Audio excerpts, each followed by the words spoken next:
Time to rock. Good evening and good morning and good afternoon to all the Christians, the Muslims, the Jews, the atheists, the agnostics, the Hindus, the Buddhists, and yes, even you Yazidis who are watching from all around the world. I am your friendly neighborhood philosopher, and with me right now, finally, at last, is ex-Muslim extraordinaire Abdullah Samir. How are you doing, Abdullah? I'm good. How's it going? Good. Now, Abdullah, we want to go through basically your story. Always interested in sort of life-changing experiences that people go through and their thought processes and things like that. But we do have to address the elephant in the room. And so before we get going, let me go ahead and ask, how much were you paid by Jews to leave Islam? Oh, if only that was the case. It's funny how that always comes up, isn't it? Well, I mean, if so many adherents from the religion of facts and logic are bringing up this objection, there must be something to it. So I'll go ahead and make it simple. To be fair, your secret is safe with us, but if it's more than $25,000, don't say anything. If it's less than $25,000, say anything. Don't say anything? Aha! We have our answer. All right, ladies and gentlemen, you have it. You have the confirmation from Abdullah Samir himself. All right. Thanks, Abdullah. Yep. And as people join us now, we can probably get started. So probably go, I guess, chronologically here. And this would go, I guess, back to your childhood, family. What sort of family did you come from? Yeah, so I was actually born into a pretty liberal Muslim family. My dad belongs to a sect of Islam known as Ismailism, which is so different from mainstream Orthodox Sunni and even Shia Islam that most people, many Muslims don't even consider them Muslims. Like, they don't pray 5 times a day, they don't have Hajj, they don't have Zakat, they don't have, the women don't wear hijab. So it's a very liberal, very easygoing religion. They don't pray 5 times a day, they pray 3 times a day, and they have a different type of mosque that they call Jamaat Khana. So I grew up in this very liberal family. My mom was Sunni Muslim, but she wasn't really practicing. And lo and behold, somehow in Canada, in about the 9th grade, I had some Sunni friends reach out to me, and they told me to start reading the Quran. And when I read the Quran, I converted to Sunni Islam. So I actually converted to Islam, and I became a religious Muslim. I started growing my beard. I stayed away from all the girls. So none of that. And I was, on Fridays, I was going to the mosque, and I was avoiding anything haram in my life, including music. Eventually, I got married while I was in university because I didn't want to do the dating thing. And so my life went straight down, and I deep dived all the way into Islam. And that's basically what happened. And people are sometimes surprised because usually you tend to just follow what your parents followed. But in my case, I was like a convert. I converted to Islam. And how did that happen? Well, I think because I kind of had an Islamic background already. I believed in prophets. I believed in Muhammad. But I just didn't have all of the details the way that are in the Quran. So when I read the Quran, I realized, or I felt that what I was following before was kind of like a perversion of the true religion, and so I converted to mainstream Islam. And so I guess for Christians who are watching, this would be, I guess, similar to Christians who kind of have, pretty secularized parents who just go to church on Easter and Christmas, and then the child has a born again experience at some point. So this is you say 9th grade when you would say you were converted to. Well, it started along there, and so as I read the Quran, I felt that there was a discrepancy between what the Quran was teaching and what I was following. So, which is why I studied, and I had exposure to Sunni Islam from my mom's side of the family. So basically I converted to Sunni Islam. I started praying 5 times a day. My younger brother also converted. He followed me in my footsteps, and we actually, like, both of us became very committed Muslims. Like I said, I avoided working in the banking industry, which is haram because interest is forbidden.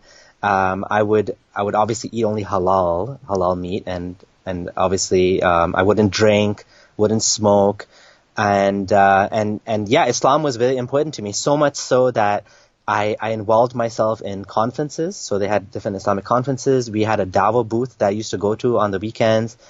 And I founded a couple of big Islamic websites. One of them was called lightuponlight.com.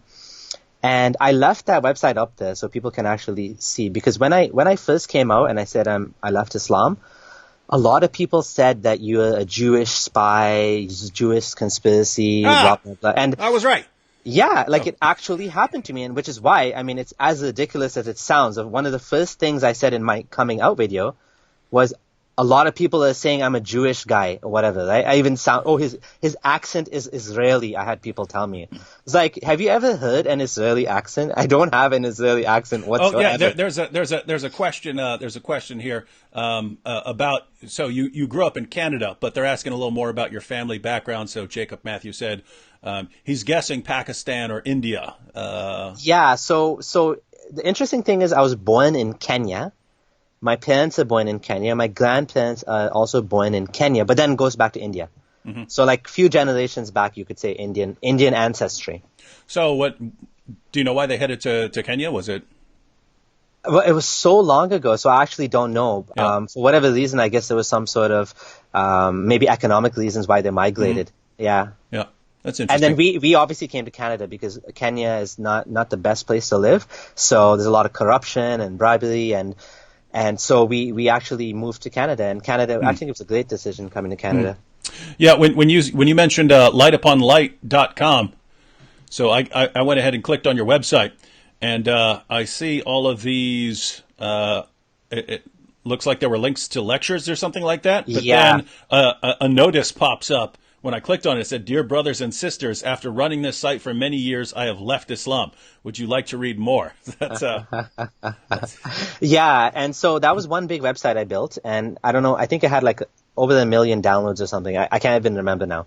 And then I stopped maintaining it because YouTube became popular and people were making YouTube Islam or whatever other websites. The next big website I built from scratch was called versebyversequran.com. So basically, it was a website that I built because I wanted there to be more Quran websites out there, and I wanted to build a Quran website myself. So I actually worked with a guy in Egypt, and I paid him money to split the Quran into each individual, like, verse and chapter would be one audio file. And through the years, we had more than 15 recitations. It was used on Quran.com. It was used on Tanzil. It was used on major Quran websites, including the King Fahad Quran Complex used my work. Like, I think in Ramadan, there was more than 2,000 downloads a second happening. It was a very, very, like, busy, popular website. Mm-hmm. So now, those are I did those things because I believed with all my heart that Islam was true, and I wanted other people to be Muslim as well. I didn't want them to go to hell. So I'm like, I'm going to help everyone to become Muslim. I'm going to build these websites. I'm going to use my skills, which was like computer skills, to do what I can, right, to spread the da'wah. Now, I have to fast forward for a second because otherwise I might forget. But you mentioned that you had a brother who went along with you and became Orthodox Muslim. Whatever happened with him? Is he still Orthodox Muslim, or did he? Yeah, he doesn't want to talk to me about Islam. He said, kind of like, I just don't want to discuss it with you. The funny thing is, at that time, he was open to like dialogue, and I convinced him. But now he's so into the whole Islam thing, and his wife is Muslim as well, and the entire extended family is Muslim. He doesn't want to even think about it. Now, whereas in my case, like I told you, my wife comes from a Christian background, and so there's no harm in me leaving Islam. Her side of the family is cool with me being a non-Muslim, right? They're probably happier that I'm an atheist than I'm a Muslim, right? Coming from a Christian background. So they're actually very happy I left Islam because now we're living a normal life. My kids can go out for, they don't have to eat halal food. I don't force them to not listen to music, and they can have like a more relatively simple life without all these restrictions, praying 5 times a day and all that, right? Interesting comment here. from a Muslim. She says, Islam doesn't need him. If he left or not, who cares? Whatever makes him happy. Well, Zahra, I'm very happy that you are much more tolerant than your God, right? And your prophet and all of your prophet's companions, because they would want to chop his head off, right? And your attitude is, hey, whatever makes you happy, that's fine. Well, that's great, but it certainly matters because certain areas of the world, Islam is growing rapidly. As Islam grows, it tends to become more extreme. And as it becomes more extreme, people like Abdullah here need to be wondering at some point, hey, what if anyone ever decides to really obey Muhammad's command to chop the head off people who leave Islam, especially since you're not just under one death sentence, you're under multiple death sentences, right? Because you also criticize Islam. Yeah, we could talk about that a bit if you like. Like when I first left Islam, I got a whole. Hang on. Let's go ahead and back up and fill in the gap. Yeah, I keep throwing it off I keep throwing it off accidentally by fast forwarding. Those damn questioners. Yeah. So, college. So you go to college and you get married. So from basically ninth grade on through college. And you and I were talking before we went live that seems to be the window for when people change their views, right? That sort of,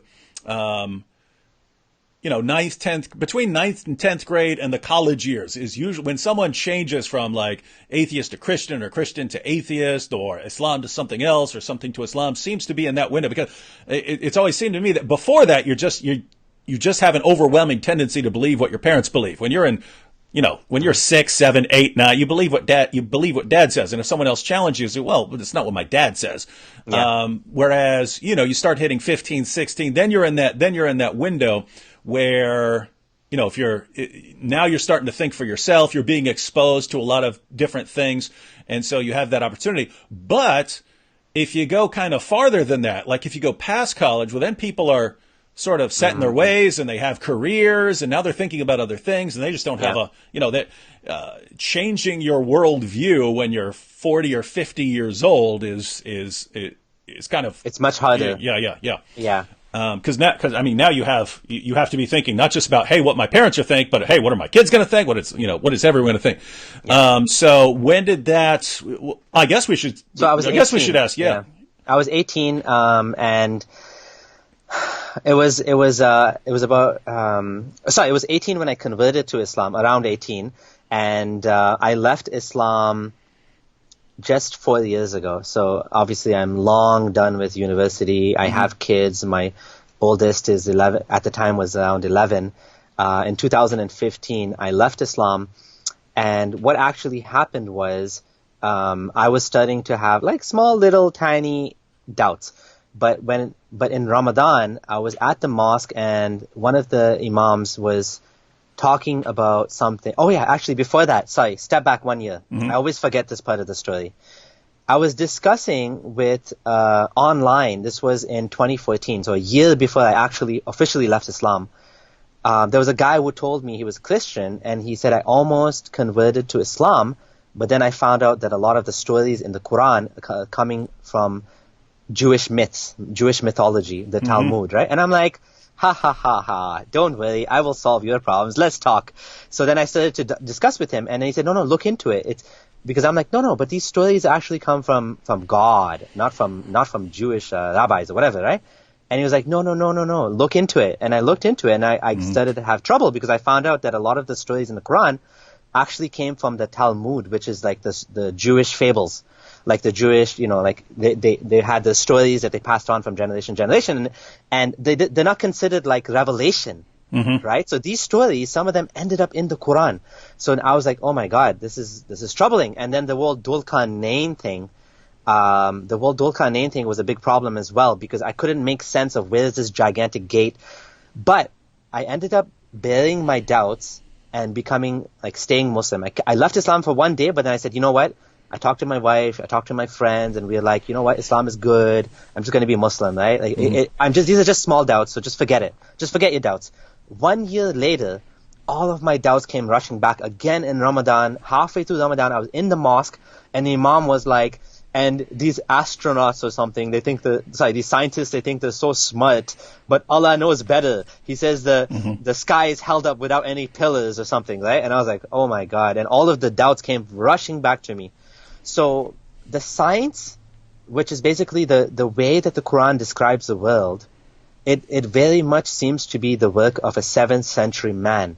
And that's when I started to have like massive major doubts. And then I said, I told myself, I can't do this anymore. I have to find out, is it truly from God or not? And so I started to look up everything I could find out about Islam. Both, obviously, I was like, deep into Islam already, so I started to look at the arguments against Islam, kind of like for the first time.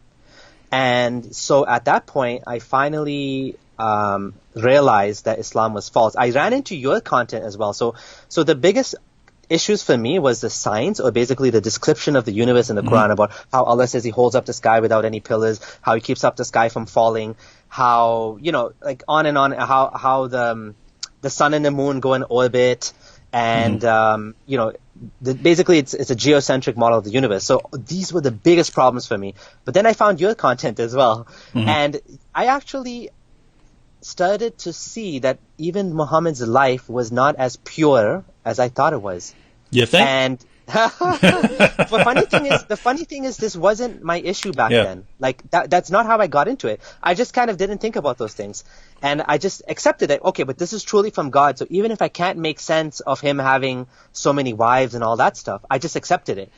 But when I started to watch your videos and your content, a couple of things really rang true with me. One was, you mentioned, like, for example, how would a good husband just like throw his wife Sauda to the side and give her night to Aisha? Like that's not, a godly man would not do that. He would be true to all of his wives equally, right? Not throw her to the side because she's fat or old or whatever. That rang true to me. The whole thing you said about how the dinner guests, Muhammad's dinner guests, and like this doesn't make sense. And, the whole issue with Zainab, I can't remember if you explored that or not. But then another big thing, which I actually have to thank you for, is the whole thing about how in Christianity, the story of Jesus makes a lot more sense. It's more coherent. In the theology of Christianity, God's only son. Whereas in Islam, it's just like out of all the prophets, for no apparent reason, Jesus is like, has a virgin birth. Now, again, I'm atheist, so I don't believe that Jesus did have a virgin birth. I don't believe any of that stuff. Yeah, but you can recognize something that fits together better than something else. Yeah, exactly. To me, it made a lot of sense that this fits the story more than in Islam. It doesn't. To me, it didn't fit, right? And you pointed that out. Another thing that didn't make sense, that's related to Christianity again, is the whole thing about the 4 Gospels versus in the Quran, Isa has the Injil, the Gospel, and again, it didn't make sense to me that when I started to study Christianity for real, not like Zakir Naik and Ahmed Didat, but like actual studying Christianity, I was like, this doesn't make sense. Muhammad seemed to get it all wrong. There was no gospel. There was 4 Gospels, which are not sent to Jesus, but they were written about Jesus, inspired word of God, as you would say. But again, this seems like a big mistake to me. And to me, it did seem like a mistake at the time. So I actually have an article I wrote where, 6 points that 6 reasons where I believe that Muhammad copied, Christianity, Jesus from Christianity, or took it from Christianity. And, the whole thing about the infancy gospel being available in Syriac in the place and time close to Muhammad, and, the clay bird story, and all of these things, they fit the narrative very well that Muhammad was taking what he could find, right? And so, I mean, for that reason, I do have to say thank you. And we were actually planning, I contacted you when I left Islam many years ago, and we were like, let's have a conversation, and it just didn't happen. So, a couple of years later, it's happening now, yeah. No, it's a good time now. I want to back up just because I'm sure there are people. I know there are people who have watched a lot of my videos, so they're going to know exactly what you're talking about on some of these issues. But there are other people who might be very new to this. So if we could back up a little bit and be sort of clear on some of these points you're raising here. Guys, I think the overarching position that Abdullah was bringing up is, if you believe that the Quran is what it claims to be, namely this eternal word of God with no human input at all, just handed over to human beings, that's going to lead to certain expectations. But if it's actually, something put out by a 7th century Arab caravan trader living in a certain context, well, you're going to expect certain other things. And so which one of these two hypotheses is confirmed by the evidence? And you mentioned, the first thing you mentioned was that a lot of the stories in the Quran seem to come from Jewish sources, but not the Torah, or even anywhere in the Old Testament, but from sources like the Talmud. And for those of you who want to look into those, I don't know if you wanted to mention anything specific, but even like some very popular passages, like some of the teachings, one of the top 2 or 3 favorite verses for Muslims to quote in the West is that if anyone has killed a man, it's as if he's killed all mankind. That's Surah 5, verse 32. That's a perfect example in that the Quran doesn't say that this is this is a revelation from this Quran. This is a revelation that came from the Quran. It says that this was given to the children of Israel. And when you ask the children of Israel, hey, children of Israel, where's that? It's in the Talmud. And what's interesting is that was a rabbi's commentary. That was a rabbi's commentary, right? Yeah, so, exactly. Which is absolutely amazing that the Quran is saying, yes, this rabbi's commentary on this story of Cain and Abel. Guys, just give everyone the background. You have Cain and Abel. Cain kills Abel, and so God comes up and asks Cain, hey, what happened, and so on. And but God says, your brother's blood cries out to me from the ground. And a Jewish commentator, rabbi, commented saying, hey, when it says your brother's blood, it's not actually blood, it's bloods. So what this passage is saying to us is that basically the blood of all his future descendants was crying out. So it was the bloods of all your future descendants. By killing Abel, Cain was killing all future generations. And so he concludes, so what this is telling us is that if you kill a man, it's as if you've killed all mankind, right? You're killing all future generations of mankind by killing this person. And Muhammad hears this and thinks, wow, that's some good stuff there. He hears Jews saying it, but that's the thing, right? If Allah says that the Torah is the revelation of God, or that the Psalms are revelation of God, that's one thing.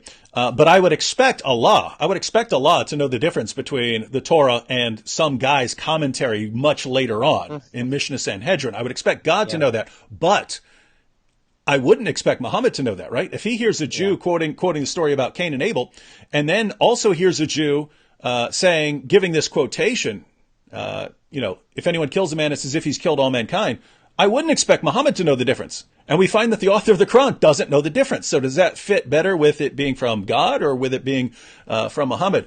And it seems like a lot of the points you brought up fall into that sort of reasoning. Hey, if this is from God, well, this doesn't make sense. If it's from Muhammad, well, it kind of makes sense. Yeah. Yeah.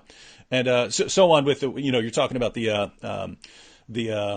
sort of heretical Christian sources where we find a lot of these stories, the scientific issues. So so that's the and the interesting thing is I've actually like reconsidered when I first left Islam, and I think a lot of Muslims go through this kind of process.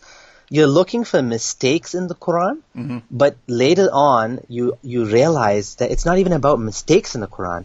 It's like, why should I believe in it in the first place? Yeah. Like, let's go back. Like, you prove it to me. Yeah. I don't need to disprove it. So a lot of times when people say, well, prove to me the Quran's not from God, I'm like, well, hold on a second. You prove to me it is from God.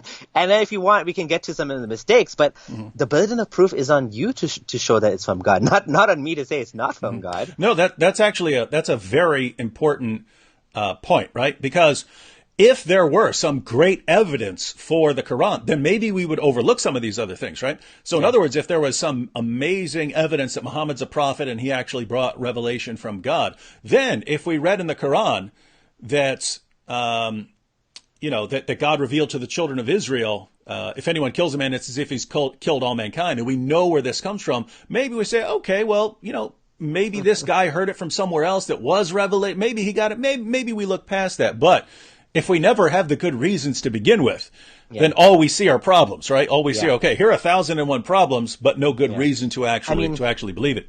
I mean, you just need one mistake in reality, because the Quran itself says, and I used to go around telling people this, non-Muslims, the Quran says if you can find one single error, if it's not from God, so try to find a mistake. I used to challenge people like that, and eventually it caught up with me because I was sincere. Like, I was looking for the truth, so eventually I figured it out, right? Yeah. So you started having these doubts. Yeah, so I started having doubts and stuff, and I was very public with it. So I'm kind of like well loved in the community because I'm a convert. Even though I converted from one sect of Islam to another, everybody loved me because they saw me as this guy that accepted their religion wholeheartedly, didn't grow up in it, and wanted to be a believer, right? And so I was well loved in the community. I had a lot of friends, and when I started to post on Facebook that I was having these issues, people were like, "Oh no." One guy said, he sent me a message. He's like, "Are you doing like a social experiment? Is this some sort of trick or something?" I said, no. I'm actually finding these issues. And he's like, no. You can't post about this stuff or you shouldn't post about this stuff on Facebook. You need to go talk to an imam, a sheikh, a Maulvi, right? And I'm like, okay, like, who can I talk to, right? And then, so but I did say, no, but I have a right to post these things. Like, this is my Facebook, right? And I want to have these discussions with people. And he's like, you're going to misguide people. I'm like, yeah, but if it's the truth, then like people need to know, right? And if it's not true, then I need to know as well. So then some people got upset at me, but my friends didn't really do much about it. But they did call me on the phone. So I talked to a guy that, teaches Islamic studies in a university in the U.S., who was a friend of mine from university.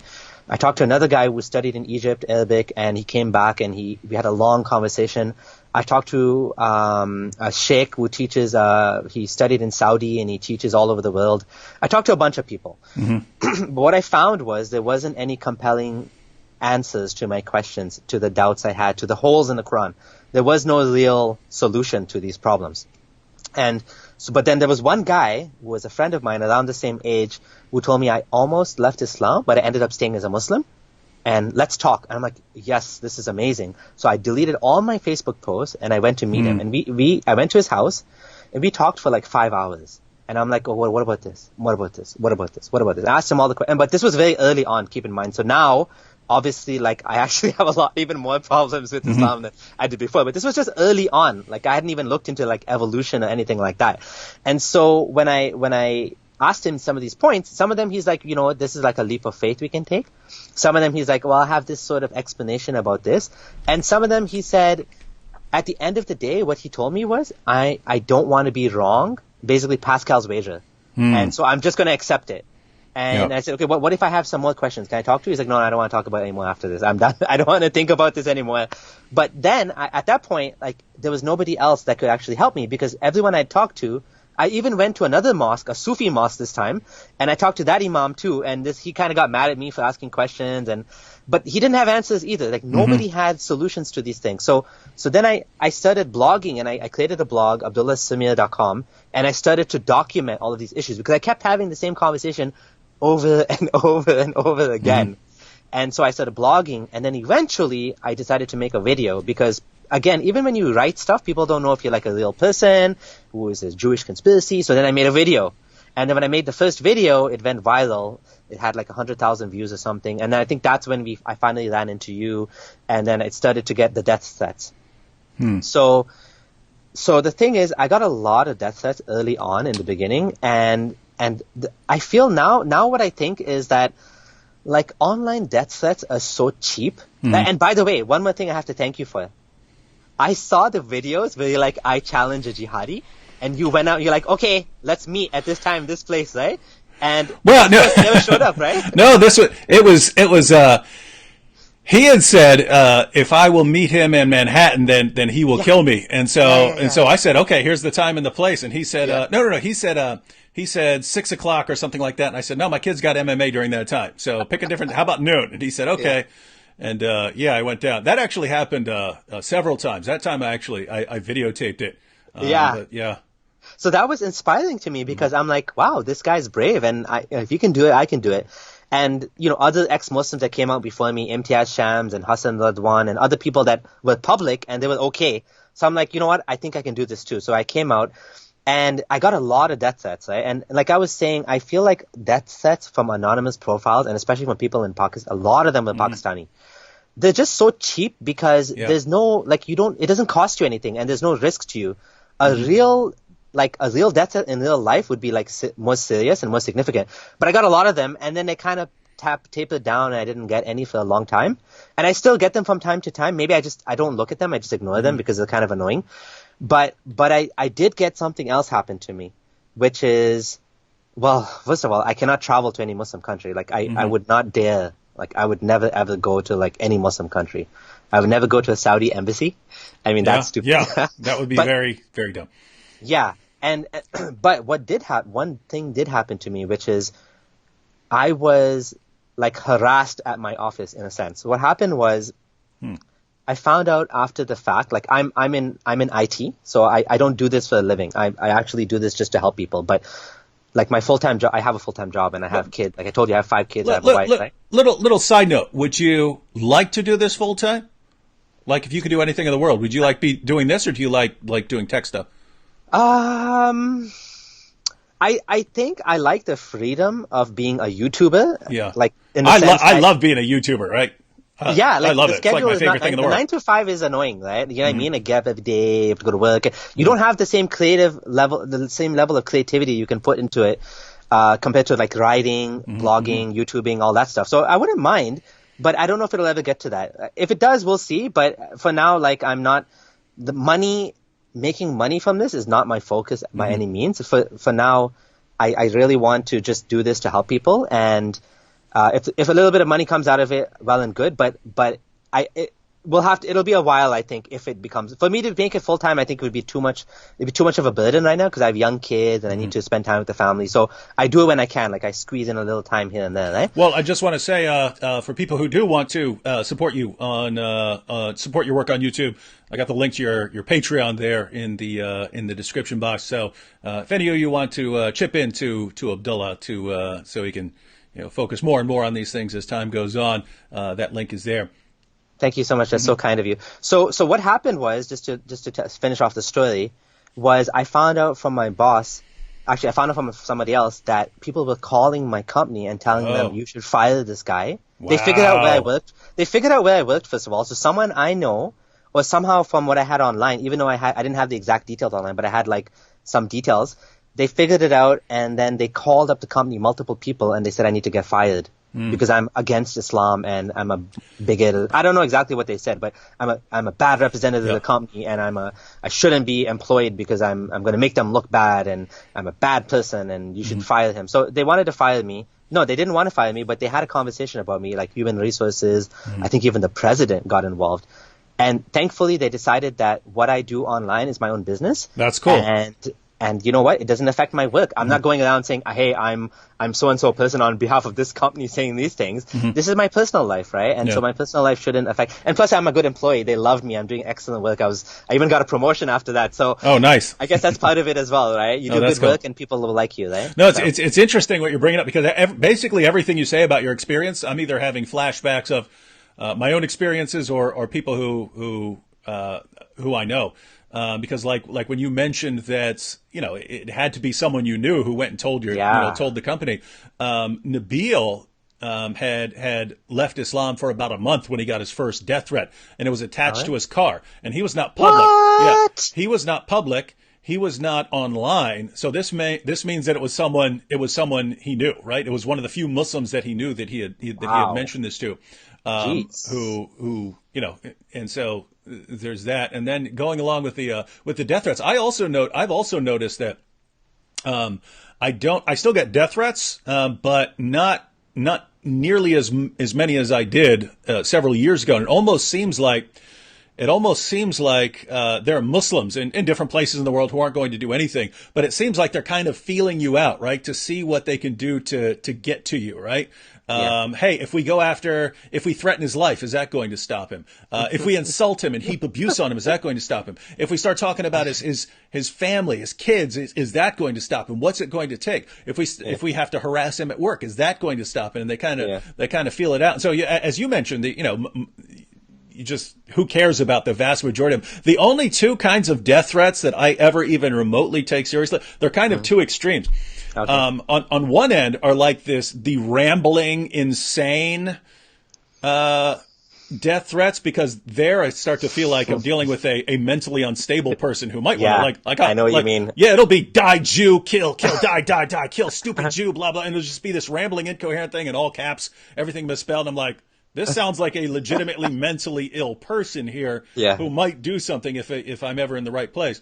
But at the other extreme, the ones that I tend to take care of. One guy, one Muslim, he sent me it had to be like 6 or 7 pages, completely well written, beautiful prose, clearly very well educated, quoting all of his statements in English and Arabic, and saying, this is why I have to die. This is the Islamic justification for why he has to come and kill me.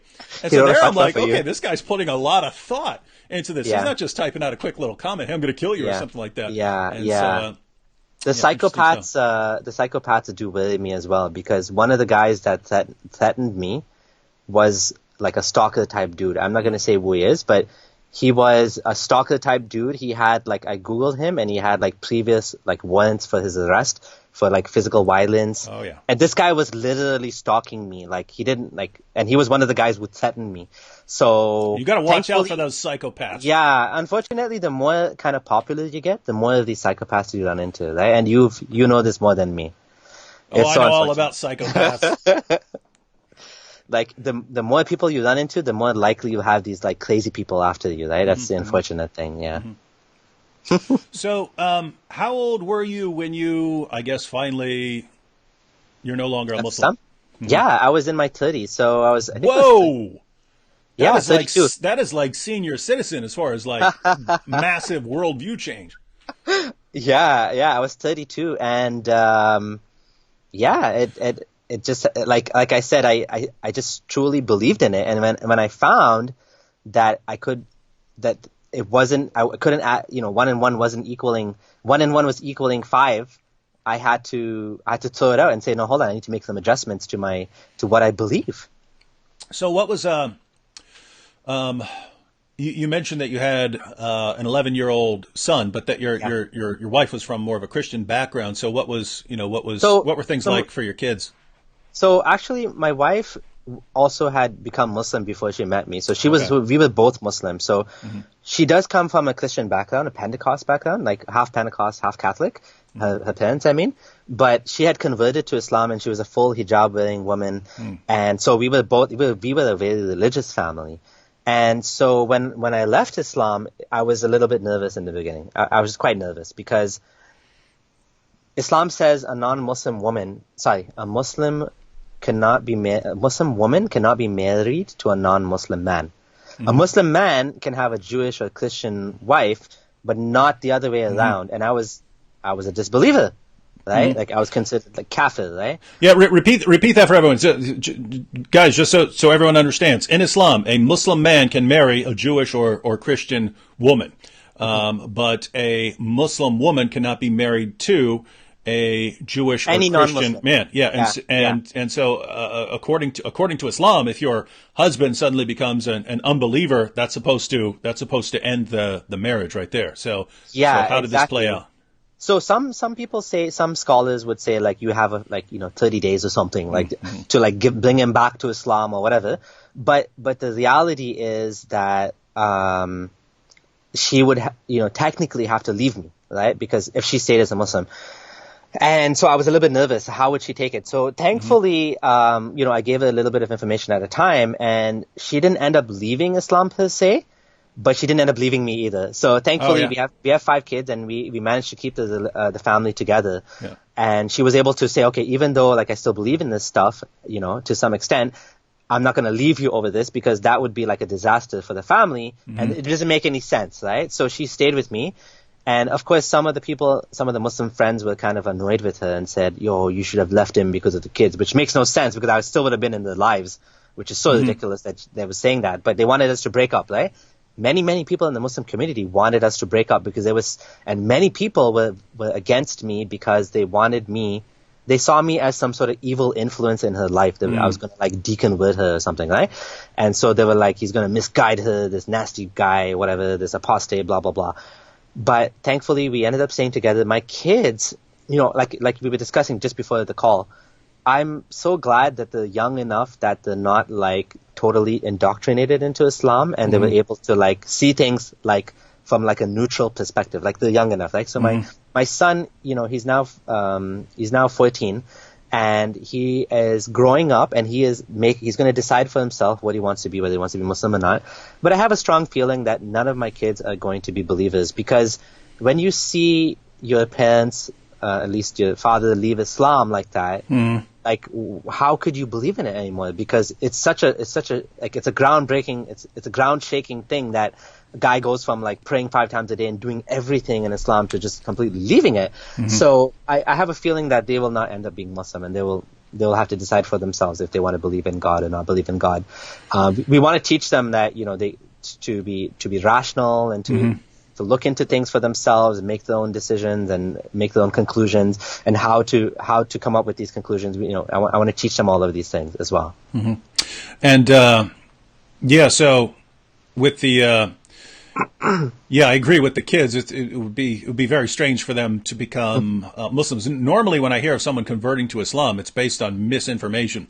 And I mean, like, it's got to be like 95, 96% of the time when, because I'm interested when someone says, hey, I grew up in church or something like that, and I became a Muslim in college or something like that. I'm usually like, well, what was the reasoning?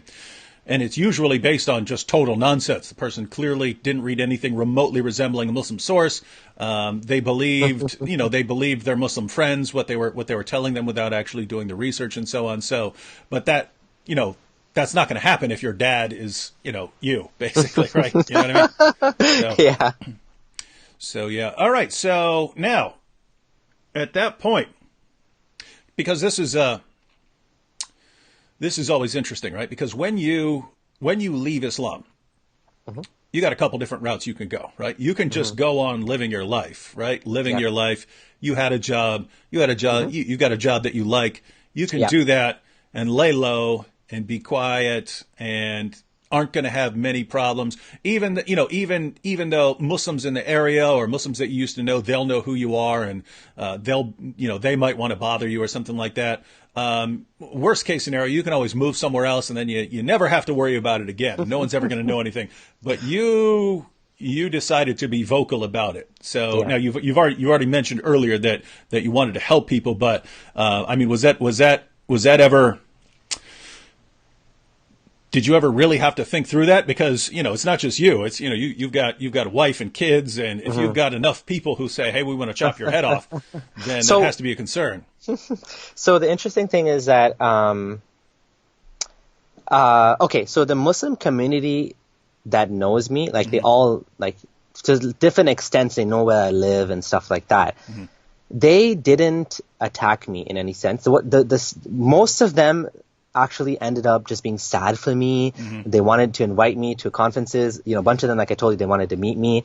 And I got tired of meeting people, and I got really irritated too, because one day I met a guy in Starbucks, and he's a friend of mine from university, engineering student, and we were talking about Gog and Magog, and he's like, yeah, they're inside the earth. It's a hollow earth, man. And I'm like, dude, give me a break. Hollow Earth, come on. And it was like such nonsense he was spewing at me. And I'm like, just like, okay, anyone you wants can go there, man. You just go to the Grand Canyon. You go to the bottom of the Grand Canyon. There's a big hole there. Yeah. And I was like, okay, let's anyone that wants to meet me now, you read my blog first, you come up with specific points where you disagree with me, and then we can meet or call. Because it's like, you can talk about this all day and they'll still be like, no. Like, because they haven't even looked into what you're saying, right? And that frustrates me, because the reason I made the blog is so I don't have to repeat myself over and over again, right? But yeah, so the Muslim community themselves here in Canada, they're pretty tolerant. They're pretty okay with me. But like I said, the worst that happened was some people called and tried to get me fired, which is not acceptable. It's bullying, right? It's like real life bullying. Yeah. The other thing that happened was one of my friends was like, who knew me for like 10 plus years. And he used to do the Dawa boots with me. And he's like, I'm not going to help you move because you're making a blog. I was like, but you know, like I still got a family here, right? Like, why you don't want to help them too? And he was like, oh, but you're against Islam and you're making a blog. And if you didn't make a blog, I would have helped you. Whatever. I got movers anyways. But like, it was kind of like a disappointing thing. And then I had people who knew me as well go online and slander me and said I left Islam because I didn't want to pray 5 times a day. Like, what? Like, really? You freaking kidding me? Oh, I didn't like fasting. I actually didn't like fasting. But, like, that's not a reason to leave Islam. I could just skip fasting once in a while. You know what I'm saying? I can make it up. What do Muslims do? They make it up on the short months, like in December when the fast is shorter in Canada, right?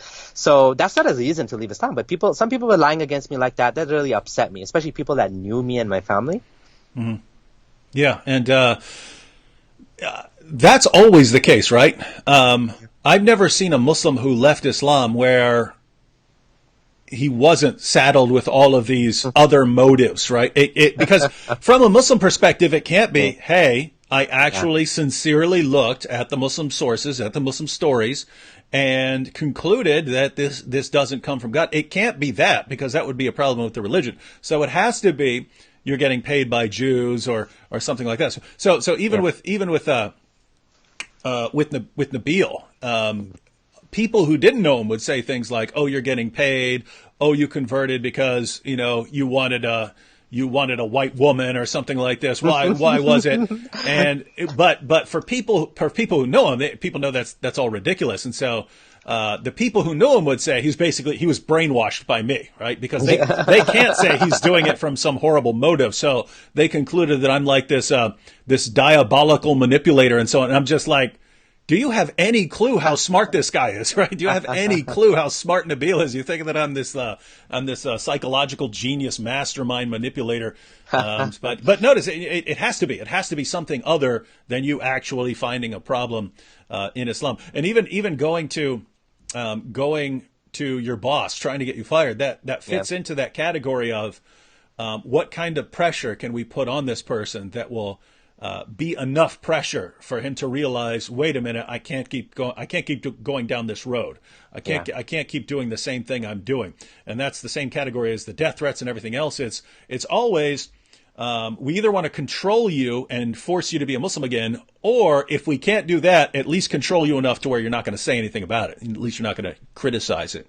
Yeah, exactly. And that's kind of like why he said, I'm not going to help you move. And that's where it was coming from, I think, right? Yeah. So just so you know, no one's going to help you move anymore. So you come back to Islam, then we'll all help you move. We'll all help you move as long as you come back. Yeah, the funniest thing I was going to say, like you left Islam for a white woman. That's the funniest thing that's being used against me because like she is white, but she was still Muslim when I left Islam. So it's like you didn't even do your basic ABC research on me. Yeah. Like that has nothing to do funny. with it. I only brought it up because that's what people actually said about Nabil. Yeah. They said that about me too. Right? It was just pretty funny. Mm-hmm. But I realized that whether or not you actually make money or you don't make money doing this, people will still say you're doing this for money. Like the Patreon I created like less than 3 months ago or something, like 4 months ago. Like until then, like for the last 4 years, I haven't made a single penny from this, and I didn't even care if I made a single penny. But it didn't stop people. So then I'm like, you know what? Like, it's not going to make a difference whether or not I do that. I might as well cover some of my costs.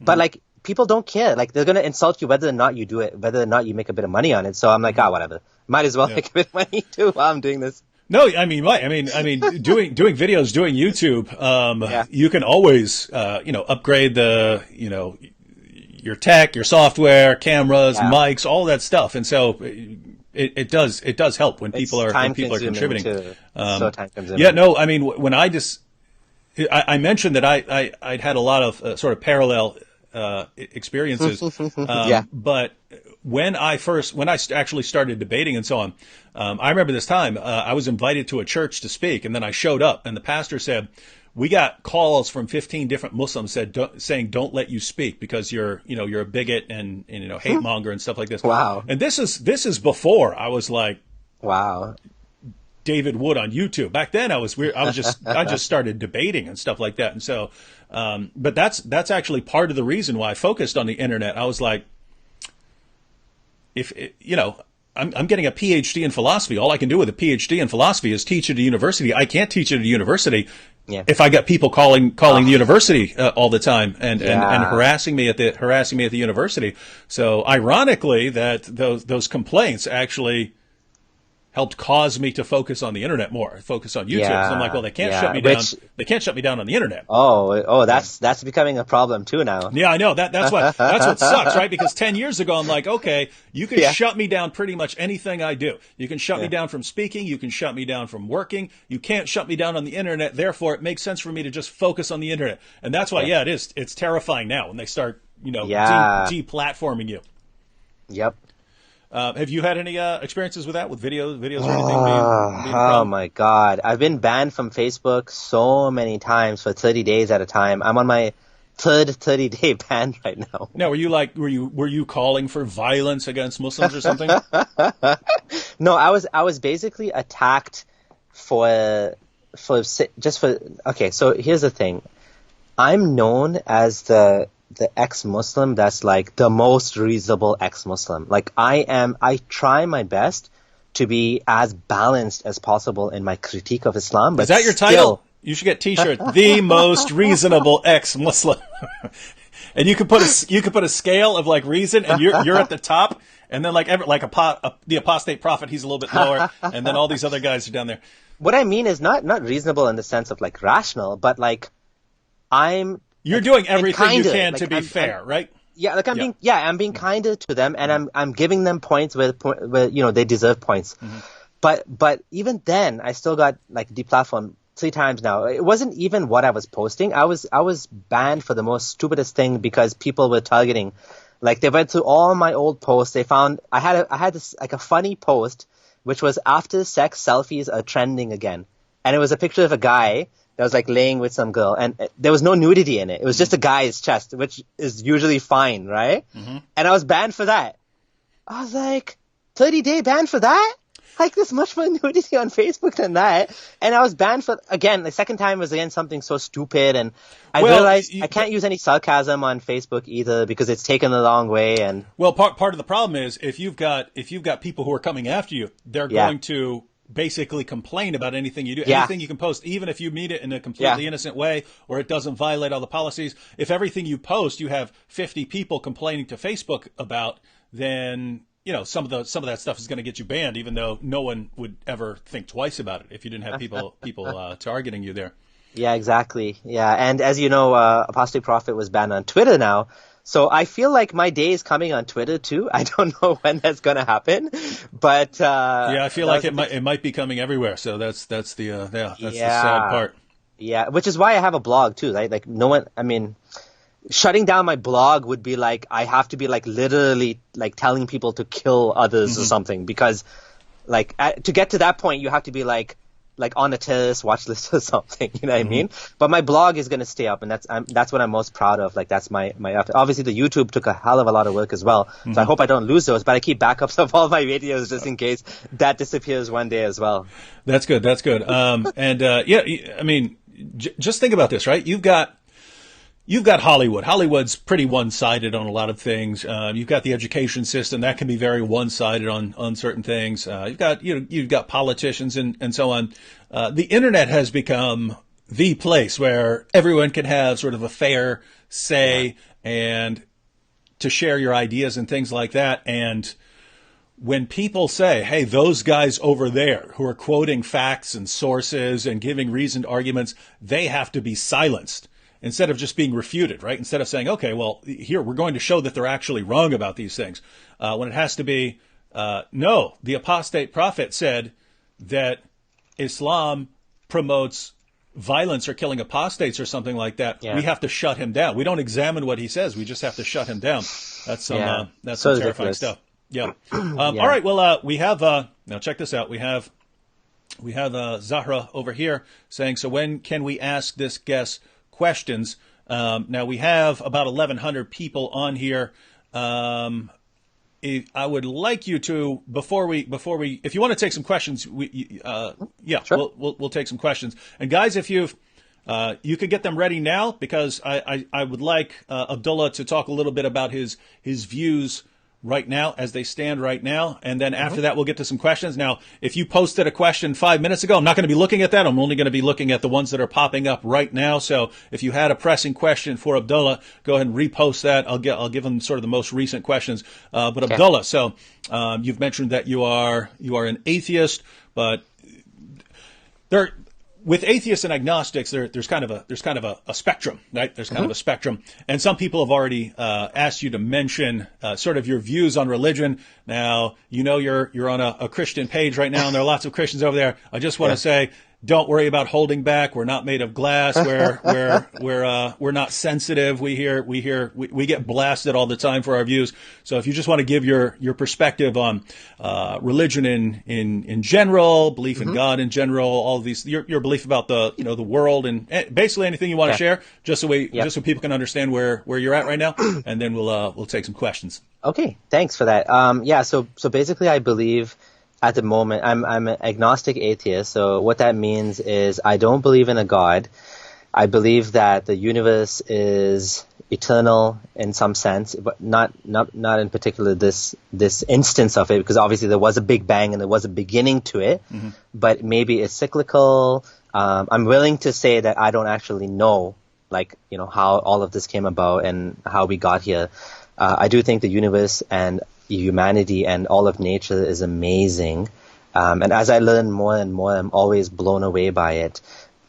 I am okay with the idea of a God, the idea that there could be a supernatural creator of the cosmos, of the universe, but I don't believe there's enough evidence to posit that this creator spoke to humanity. So I'm not convinced that any of the holy books are actually from God, or that God actually spoke to mankind. I do believe that human beings had experiences, whether there was some sort of whether it was meditation induced or drug induced or whatever sort of experiences. And I do believe that the supernatural can be explained by materialism. So I'm a materialist, through and through, pretty much. Any clarification on that, or? No, your position seems. It seems sort of similar to David Hume. Lots of people think that Hume was an atheist, so he's a little bit different in that he was a kind of deist. But his position at the end of the day, and people kind of miss this in the dialogues, was yes. Intelligence, yes, certainly. If we had to come down on one side, looks like intelligence. He argued against it the entire time, but people miss the point in the dialogues. He's trying to show, hey, you Christians or you theists in general are telling me to go with this evidence of design, and yet when you tell me not to be skeptical, but then when I point out all the suffering and misery in the world, you say, be skeptical about how this relates to belief in God. Don't just accept this as. So he said the true conclusion is design, yes, but not by a God that cares anything about us. So that's basically his position. So that's a kind of deism, but similar to what you're saying in the sense that some sort of force or maybe God, just not one that's interacting with us or something like that. Yeah, but I wouldn't call myself a deist, but I'm. No, that's what I said. I said different. Yeah. Mm-hmm. Yeah, I'm definitely okay with people who do believe in God and who do consider there is a supernatural creator of the universe. One of the issues which we didn't talk about for me was the idea of hell. So the idea of hell is something that was a big problem to me, and I'd love to get into this as well when you come on my channel. I'll go through a lot. If you want, we can have sort of talks on specific issues, right? Okay. It would be kind of interesting, ex-atheist Christian talks with ex-Muslim atheist on, and it could be anything, the design argument, the cosmological argument, the moral argument, miracles. We talk about any of those things and sort of just focus on one thing. So those, anyway, those just interesting idea for for discussion. Yeah. All right, so you want to take a few questions Sure. now? Let's do that. All right, this one's actually for me, and I just saw it. David, was Nabil an actual genius? I don't know what the cutoff line is. We both took this IQ test once, and it said 168 for both of us, but it said that the test is not accurate over 130, right? So it's not saying that our IQs are 168. It's saying that once you hit 130, then the test is no longer accurate. It said you had to go get some specialized testing. So I don't know precisely what his IQ is. His IQ is apparently over 130. He would have had to have gotten a more particular score, but I don't even know what the kind of cutoff is for genius. I'll just say that guy was really smart in some very strange ways, and I would know he could like pay attention to multiple things at one time. Nabil and I would be laughing and giggling in the back of a classroom, class on genetics or something like this, and we'd be joking the entire time. I would get to the end of the class, I didn't hear one word, and the professor would say, any questions? And Nabil would raise his hand and start repeating the things the guy said, and then ask questions about it and so on. And so he was good at things like that. We've gotten several people have asked if you could explain a little more about Ismaili beliefs, but Okay. you mentioned that wasn't, that wasn't what you were, but anything you... I can talk about it quickly. So Mike, Ismailis, there's probably like 10 million Ismailis in the world today. They're considered Shias. They consider themselves Shias. Some Shias don't like them because they're so different. And basically, Shia Muslims believe in 12 imams. So the 12th imam is Imam al-Mahdi, who's in hiding in a cave in Iraq or something. But Ismailis, they didn't stop at number 12 from descendants of Muhammad, and they continued all the way down to like 49 and 50. So the guy is alive today. His title is Aga Khan, Prince Shah Karim al-Husseini. He got in trouble with Trudeau because he invited Trudeau to his private island. He's like a rich guy, and all Ismailis pay 1/8 of the gross income to Aga Khan. Aga Khan means the king of kings. Nice. So they pay 1/8 of their wealth to him. They pray to him. Well, that's interesting because Sunni sources say that the ultimate enemy is going to be one who calls himself the King of Kings. So. So, anyways, yeah. So basically, he's Ismaili. I mean, he's the leader of the Ismailis, and he's like a modern kind of guy. That Ismailism is all about, like, being a good person and like going to the mosque and like being involved in charity work and stuff, and it's very, very watered down version of Islam, you can say. Mm-hmm. Right? All right. And the first video I ever watched of your short testimony video, I was a little confused by that. You said, "Hey, Sunni and Ismaili," and I was like, "What? Why would they be?" Hey, look, we got a little guest in the background. I saw that. We had a little guest there in the background. Here we go. Abdullah Samir, has anyone you knew in person come out of Islam knowing he had done a lot for spreading Islam? So I guess you know a lot of ex-Muslims. So I guess more people like you who were actually trying to promote Islam, spreading Islam? Yeah, so here's the interesting thing. Like, obviously the higher up that you go in Islam, the less incentive there is for you to like openly leave Islam, right? So like if you're like a Yasser Qadi type individual and you went to Harvard and you have serious doubts about Islam. I actually have a video on Yasser Qadi, right? And he actually admitted like some of the problems he found when he was studying in the West in academia.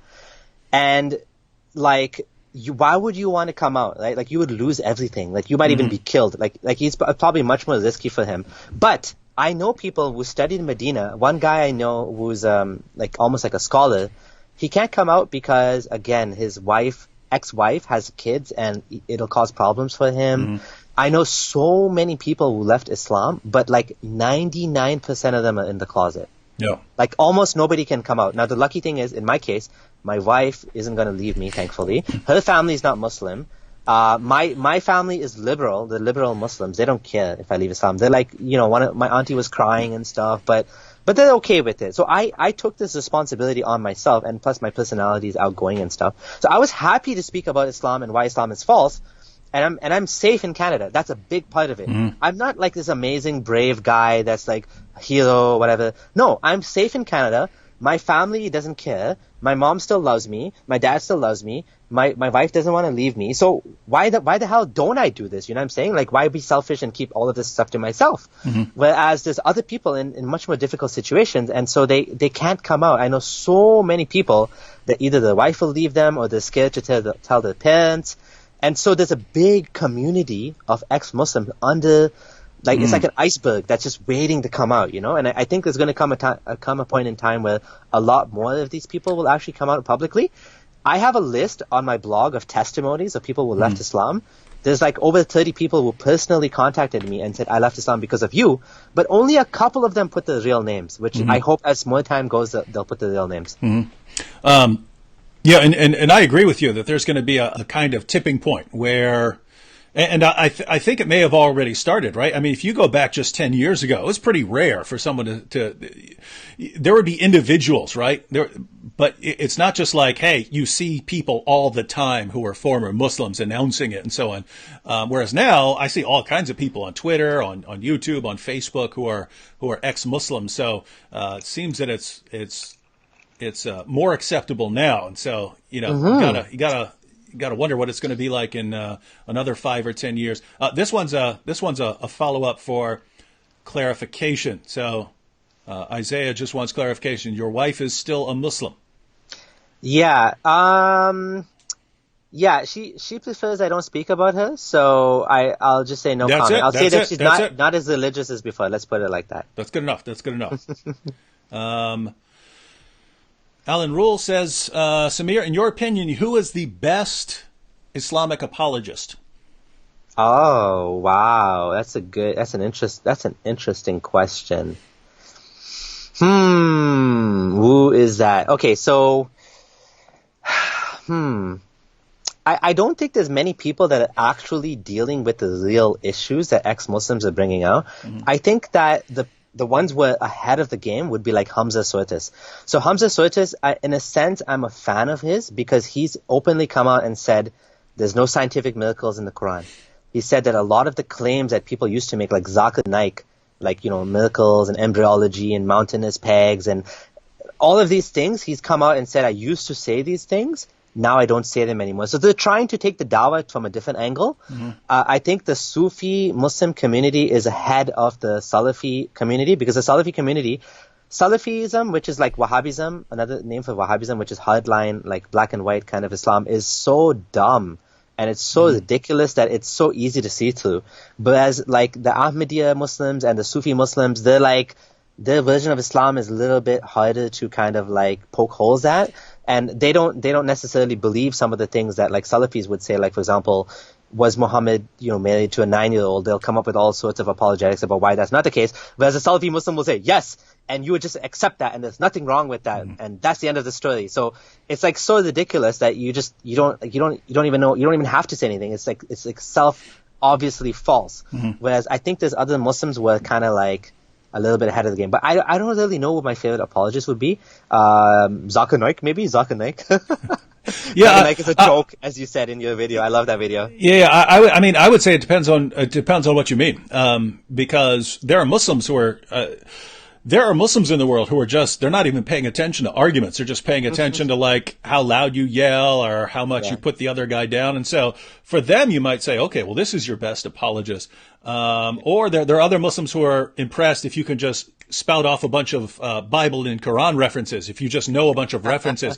They don't even care about looking it up and actually seeing if what you're saying is actually there. They just care that you sound like you're answering. So you sound intelligent. Yeah. On the surface, And then you have people who are really interested in looking into the issues and so on. So that might be a different guy. And then you have, who would Christians be worried about, right? Like what guy who's criticizing Christianity would you actually be worried about facing? And so basically it's going to be, depends on what your criteria are.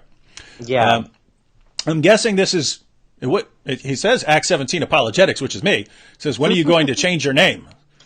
This is the number one the number one most important question I always get asked. And he says that to me, so I'm hoping he doesn't mean me, because I'm never going to change my name. I'm David Wood till death. So no, he means Abdullah because Abdullah means a slave of God, a servant of Allah. And this is the number one question that people ask me over and over and over and over and over. I'm talking about Muslims. Like, non-Muslims don't seem to care that much, but Muslims seem obsessed about this. It's like, this is the most important thing in your life, whether I change my name or not, or who I call myself. Like, the name that I'm given or the name that I use is like the least of your concerns. And it's interesting because Nabil actually struggled with that when he became a Christian. He was like, he was talking about that for months. He was like, what should I change my name to? And after he decided that he was going to keep Nabil, I at least want to change my middle name. So his middle name was Asif, and so he wanted to change that to something with an A so he could keep the same initial. And he was actually thinking about anastasis, which is the Greek word for resurrection. So he's thinking about that. He never did it. He changed his mind over time. But when he became a Christian, it was a big deal for him. Like, what am I doing with this? What am I doing with this name here? I think that I see the identity angle for sure, because many people change their names when they convert to Islam as well. And I feel like, your name actually does represent you in some ways. But in my case, I'm actually happy to keep calling myself Abdullah because it shows where I came from. Yeah. And honestly, the identity politics thing, I'm kind of tired of it now. And I even removed like atheist, secular, humanist, blah, blah, blah. I removed all that crap from my Facebook bio and my Twitter bio. I just say founder of, even ex-Muslim, I removed that. I just put founder of Light Upon Light and verse by verse Quran, or ex-founder or whatever, or previous founder or whatever. And that's it. And then people can look me up if they want to. If they want to know more about me, they can have a discussion with me. I don't need to like stick all these labels on myself. So you are sticking with Abdullah Samir, just to be clear, right? That's my brand name. All right. That's his brand. It's like, Nike started making a different shoe. When is it going to change its name to something other than Nike? Come on. That's how you going to know? How you going to know it's Nike then? All right. Yeah. This is actually a good one here. Really good one. What would you tell Muslims to set them free from Allah? That's. I'm sure there's a lot of things, but I guess what are the main things you would want to get across to a Muslim? And the reason this is a really good question is we have Muslims over here in the chat. So what would you want to say to them to set them free? I would start with I would go back to like why believe in the Quran in the first place. Like, get your Muslim opponent, to whoever you're talking to explain to you why should you believe. And this is called street epistemology. Anthony Magnabosco, his name is. He runs a channel called Street Epistemology, and it's also called, I think, the Socratic method, where you ask questions to the person. So like, oh, I'm Muslim. Why are you Muslim? Because the Quran's the word of God. Why is it the word of God? Because Allah sent it. Well, how do we know Allah sent it? Because of this and this. And you go and you have a conversation with them. I think that's the best way to do this. And I really like that approach if you have enough time to do it. Obviously, you can poke holes in the Quran and you can be like aggressive and you can, I think the worst thing to do is to start off with Muhammad is a pedophile.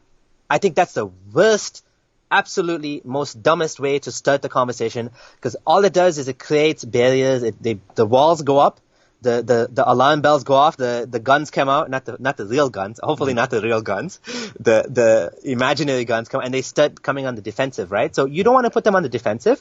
You want to have a sincere dialogue with them, and you want to ask them questions about what they believe, and then based on that, you can have a conversation with them. So yeah, that's how I would do it. And of course, like, if you have the arguments, if you have references, if you have like my blog, you can use that and you can say, well, what about this? And you can ask them some questions.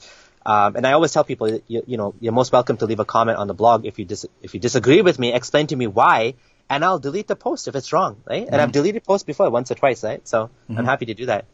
Yeah, people underestimate the importance of starting off by asking questions and so on. And like, I've had people tell me, David, I saw you blasting away in your video, so then I went and blasted my Muslim friend with that. And I'm like, don't do that. I mean, there are certain situations where you can do that. If you have, like with Nabil, I could be very aggressive with Nabil, and he could be very aggressive with me because we knew we were friends, right? Yeah. If I'm telling him something about Muhammad, he knows, hey, it's not because he hates me and wants me to die, something like that. He's just okay. He feels strongly about this. That's why he's coming hard with that. But just, what I say in a YouTube video is not the same thing that I would say sitting beside a Muslim. I might give the same information, but I'm not going to be, YouTube is a different category of communication, right? You have to be entertaining and funny, and you can be all kinds of things on YouTube. But I tell people, I say, if you want to get across the information, I say normally I just start by asking questions. You have to find out where this person's at. So what do you believe about this? What do you believe about that? What do you believe about this? And after a lot of the what questions, what do you believe about this? What do you believe about that? And I said, then eventually transition into some why questions. Okay, so why do you believe that about the Quran? Why do you believe that about Muhammad? And get into some of those things. Why do you believe that about the Bible? Why do you believe that? Why do you believe these things? And then, if this is an ongoing conversation with someone that I'm going to be seeing multiple times, I will usually say, leave it at that, right? And say, hey, would you mind if I get back to you with some more questions and so on? Because then you actually have time to go back and think a little bit, look up some things, and that person's particular reasons for believing these things. And so what you need to study, right? Because if you don't know someone, that person might believe in whatever he believes in for 700 different reasons for all you know. And so you have to get those. But even with sensitive information, if you're having an ongoing conversation, you don't want to come out with Muhammad's a pedophile or something like that. But as the conversation is going on, you can bring up things like that in a fairly non-aggressive way. And I tell people, I say, hey, if you want to bring up something that's very sensitive and you don't want to drive the person away, there's a way to do that. You can say, look, there's this guy, just as an example, you say, look, there's this guy named David Wood, and he said this horrible thing about Muhammad in a video. Could you watch that video and then tell me how you as a Muslim would respond to it? Because I'd like, which you should want to know how Muslims are going to respond. You don't believe everything I say. Don't believe anything Abdullah here says. Don't believe everything that we believe just because we're saying it. If Muslims have a good response, you should be interested in that sort of thing. So, notice that's totally non-threatening. That's totally non-confrontational. You're asking them for their perspective, their input on something that someone else is saying, something that you're not saying and someone else is saying it. And so you're asking for their feedback. And so, those would be some, those aren't tips just for talking to Muslims, by the way. That's good conversational skills. Good conversational skills right there. This one is actually related. In fact, it might be the exact same answer, but I'll put it up just because the question is slightly different here. What do you say is the greatest tool you've seen that works on convincing Muslims Islam is not true? Is there any greatest tool you would think of? The internet. Oh yeah. The internet. That was one of the first articles I ever wrote. Was back in probably 2006, 2007. It was how the internet was ultimately going to destroy Islam.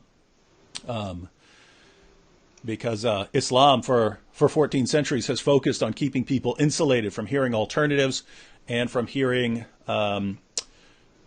criticisms. And so if all of a sudden you can now get into people's houses through technology, then that is going to be a problem. This one's actually for me here. Educated Huz said, funny how David never preaches the gospel to ex-Muslims. He's more obsessed with them leaving Islam than them finding Jesus. Now, correct me if I'm wrong, Abdullah. Didn't we just discuss having some ongoing discussions about, the existence of God and miracles and things like that? Didn't we? Yeah. This is a very introductory video, and it was intended to be an interview of me. We're definitely going to continue. David Wood's going to come on my channel. I'm going to be asking him questions as well about atheism and why he believes in Christianity. I definitely want to have those conversations, but we wanted to start off with my story. So and that's mainly the idea. I just tend to focus on the topic at hand, right? If I'm having an interview with Abdullah Samir about why he left Islam and what his views are now, we are not having. That's not a debate, right? We're not having a debate right now. You know what I mean? Yeah, and to be honest, what you're doing is unique, right? There's so many people preaching the gospel, but you're focusing on Islam, which is actually helpful because you specialized in it, and you know more than 99% of the Muslims I know. right? You know what I'm saying? So like, obviously there's some benefit in speaking about Islam. I mean, people say the same thing to me, like, why do you always talk about this and that? But, well, because by specializing, you can bring value to people, right? Like, that's part of the reason, right? As well. Yeah, and I mean, still, I mean, you know, if there's a topic at hand, you know, I'll be honest. I've always thought I've never liked hey, here's this topic that we're having and we're discussing, but let me just tack the gospel on, right? Now I understand there are reasons for doing that. You believe the gospel is important, but even in the Bible, usually when someone preached the gospel, it's because that became an issue. Someone was asking some questions, some interest was raised or something like that, and then it was, oh, so you were just reading that Ethiopian eunuch, you were reading this passage. Do you understand that? Do you understand what you're reading? No, I've actually got some questions. Who is this prophecy talking about? Aha, okay. Let me share with you. So yeah, it's just, I mean, if we're talking about one thing, I've regarded it as, I mean, I understand that they're, you know, street preachers and they blast away, and I actually believe there are all kinds of different ministries that are going to reach different kinds of people. Just for me, if I'm talking about one thing, and one thing is the topic, and then I'm going to just tack on this other thing, I don't know. That I don't like that. If we're going to talk about if we're going to talk about the gospel, tacky, right? I would want to talk about, if we're going to talk about the gospel, I'd say, hey, let's have a discussion on the gospel. When you want to do it, let's lay aside some time and then talk about the gospel or something like that. So anyway, these are just different approaches, but guys, that's kind of mine. Here's one. Gerald Perry, Abdullah Samir, what do you think of the Muslim reasoning that the Quran can only be read in Arabic? Doesn't this minimize the majesty of Allah? How do Muslim apologists respond to this? Yeah, I think it's silly to say that because, like, obviously every language is a set of symbols, and it's a set of symbols that carries meanings. So if there's a word in Arabic, there might not be a one-to-one connection between Arabic and English, but there might be multiple words for that one word, and so you can still explain what you mean. I mean, if I went to learn another language, that's how they would teach me. They would define the words, and they would say this means this means this, and over time you tend to learn the context, and you're able to put it in you're able to learn the subtle meanings of each one.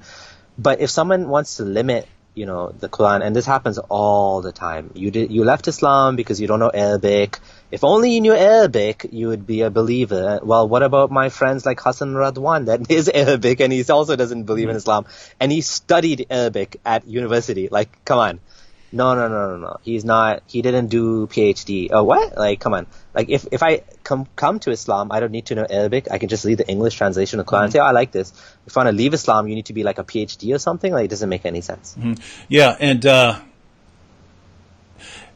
what you just pointed out, very, very important in terms of, wait a minute, you're telling me that when you're preaching Islam and telling me what to believe and knowing how to do my prayers and all these things, then I'm fine believing all of these things, believing in Islamic theology without understanding Arabic or without being a master of Arabic. Yes, that's all fine. Okay, well, if I see a problem, what then? Then, you have to be a master of Arabic or you just can't know anything about this.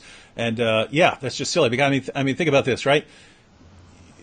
The vast majority of the most educated people in the world do not speak Arabic, do not understand Arabic. And so you're basically saying that Islam is irrelevant to all of them. And even with all their great knowledge and learning, Islam is completely useless to them because they don't speak a particular language. And I actually have one of my favorite videos I ever made was called "Why the Quran Was Revealed in Arabic."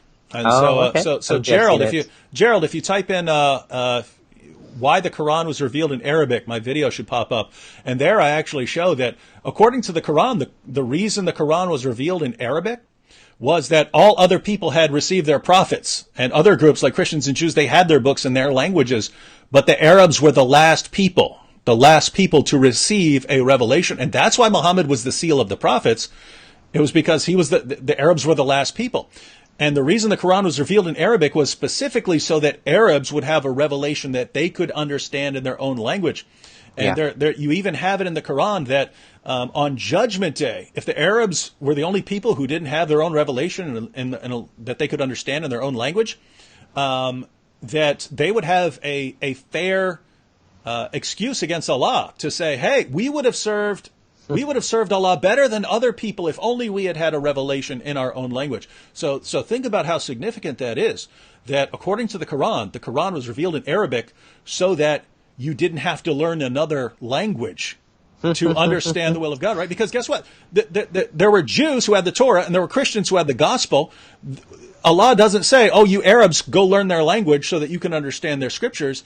It was, no, you need a revelation in your own language. So what sense does it make for Muslims now to be saying that everyone in the world needs to go and learn this other language so that they can understand the book, when the purpose of revealing the book is so that a particular group would have a revelation in their own language that they could understand for themselves without learning this additional language. That's amazing. Yeah, that's an amazing point. For some reason, this has come up a couple of times. I do not know why. What are your views on Hitler, Abdullah Samir?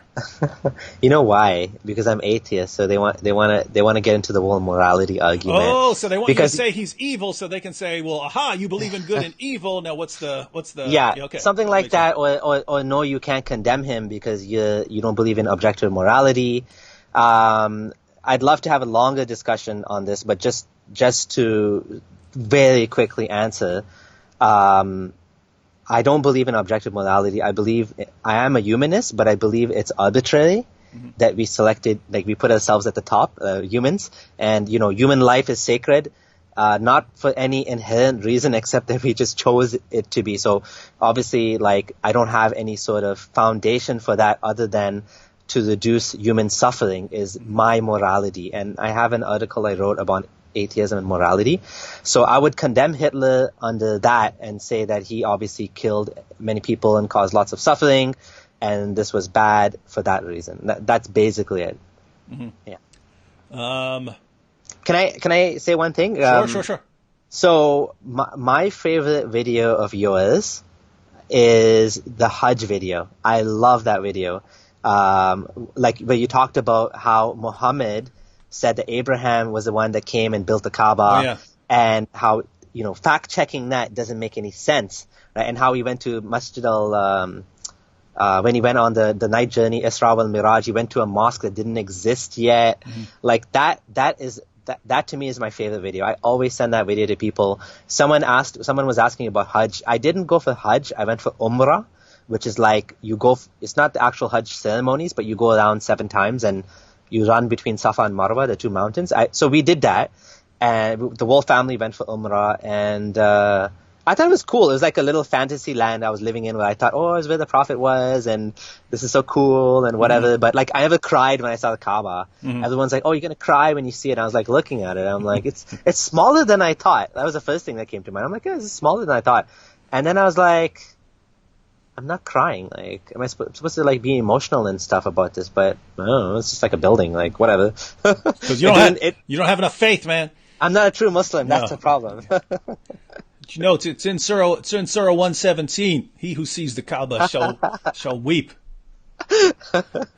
Yeah. So that was my favorite video. I just wanted to mention that. Oh, that's cool. I don't remember much of what I said about that in that video. I have to go back and check it. I don't watch most of my videos after I watch it when I'm editing it, and then I post it, and then and then 5 years later I have no idea what I said. I have a general idea of what I said about it. Yeah. What do most Muslims struggle with? I think in general, like, Islam is so burdensome in general. Like, there's so many rules and so many things you can't do in the West, like living among non-Muslims especially, but even in the East, I would say that, like, can't listen to music for some Muslims. Many Muslims can't have to eat halal meat. When you go out, like, what if there's no halal meat? You have to eat vegetarian or eat fish. And then you have to pray 5 times a day. Like, I used to go at my office and pray in stairwells or in conference rooms. It was like pretty embarrassing. I had to wash my feet in the sink at the office. That was also very embarrassing. So I think in general, Islam is very burdensome. And there's a lot of guilt and a lot of fear that Muslims go through every day. Am I a good enough Muslim? Am I going to go to paradise? Does Allah love me? I think that Muslims in general nowadays, they struggle with the morality of Islam, like the slavery thing, how the Quran allows slavery, how Muhammad may have had a child bride a lot of these things I think Muslims struggle with. And, the Western values are actually, especially I'm talking about Western Muslims. I never lived in a Muslim country except Egypt for a few months. So all of my experiences I'm talking about are with Muslims that either were born in Canada or immigrated to Canada. And so they were probably intelligent and they had a business, or they came on their own merits, right? So they're not the same type of crowd you'd find in Pakistan, for example, or Saudi Arabia or whatever, right? But these guys, I think they struggle with all non-Muslims are going to hell. Yet my friend, he's a good guy and he's going to hell. So how do I make sense of that? Stuff like that. Yeah. What do you think? You probably have some insight on this too.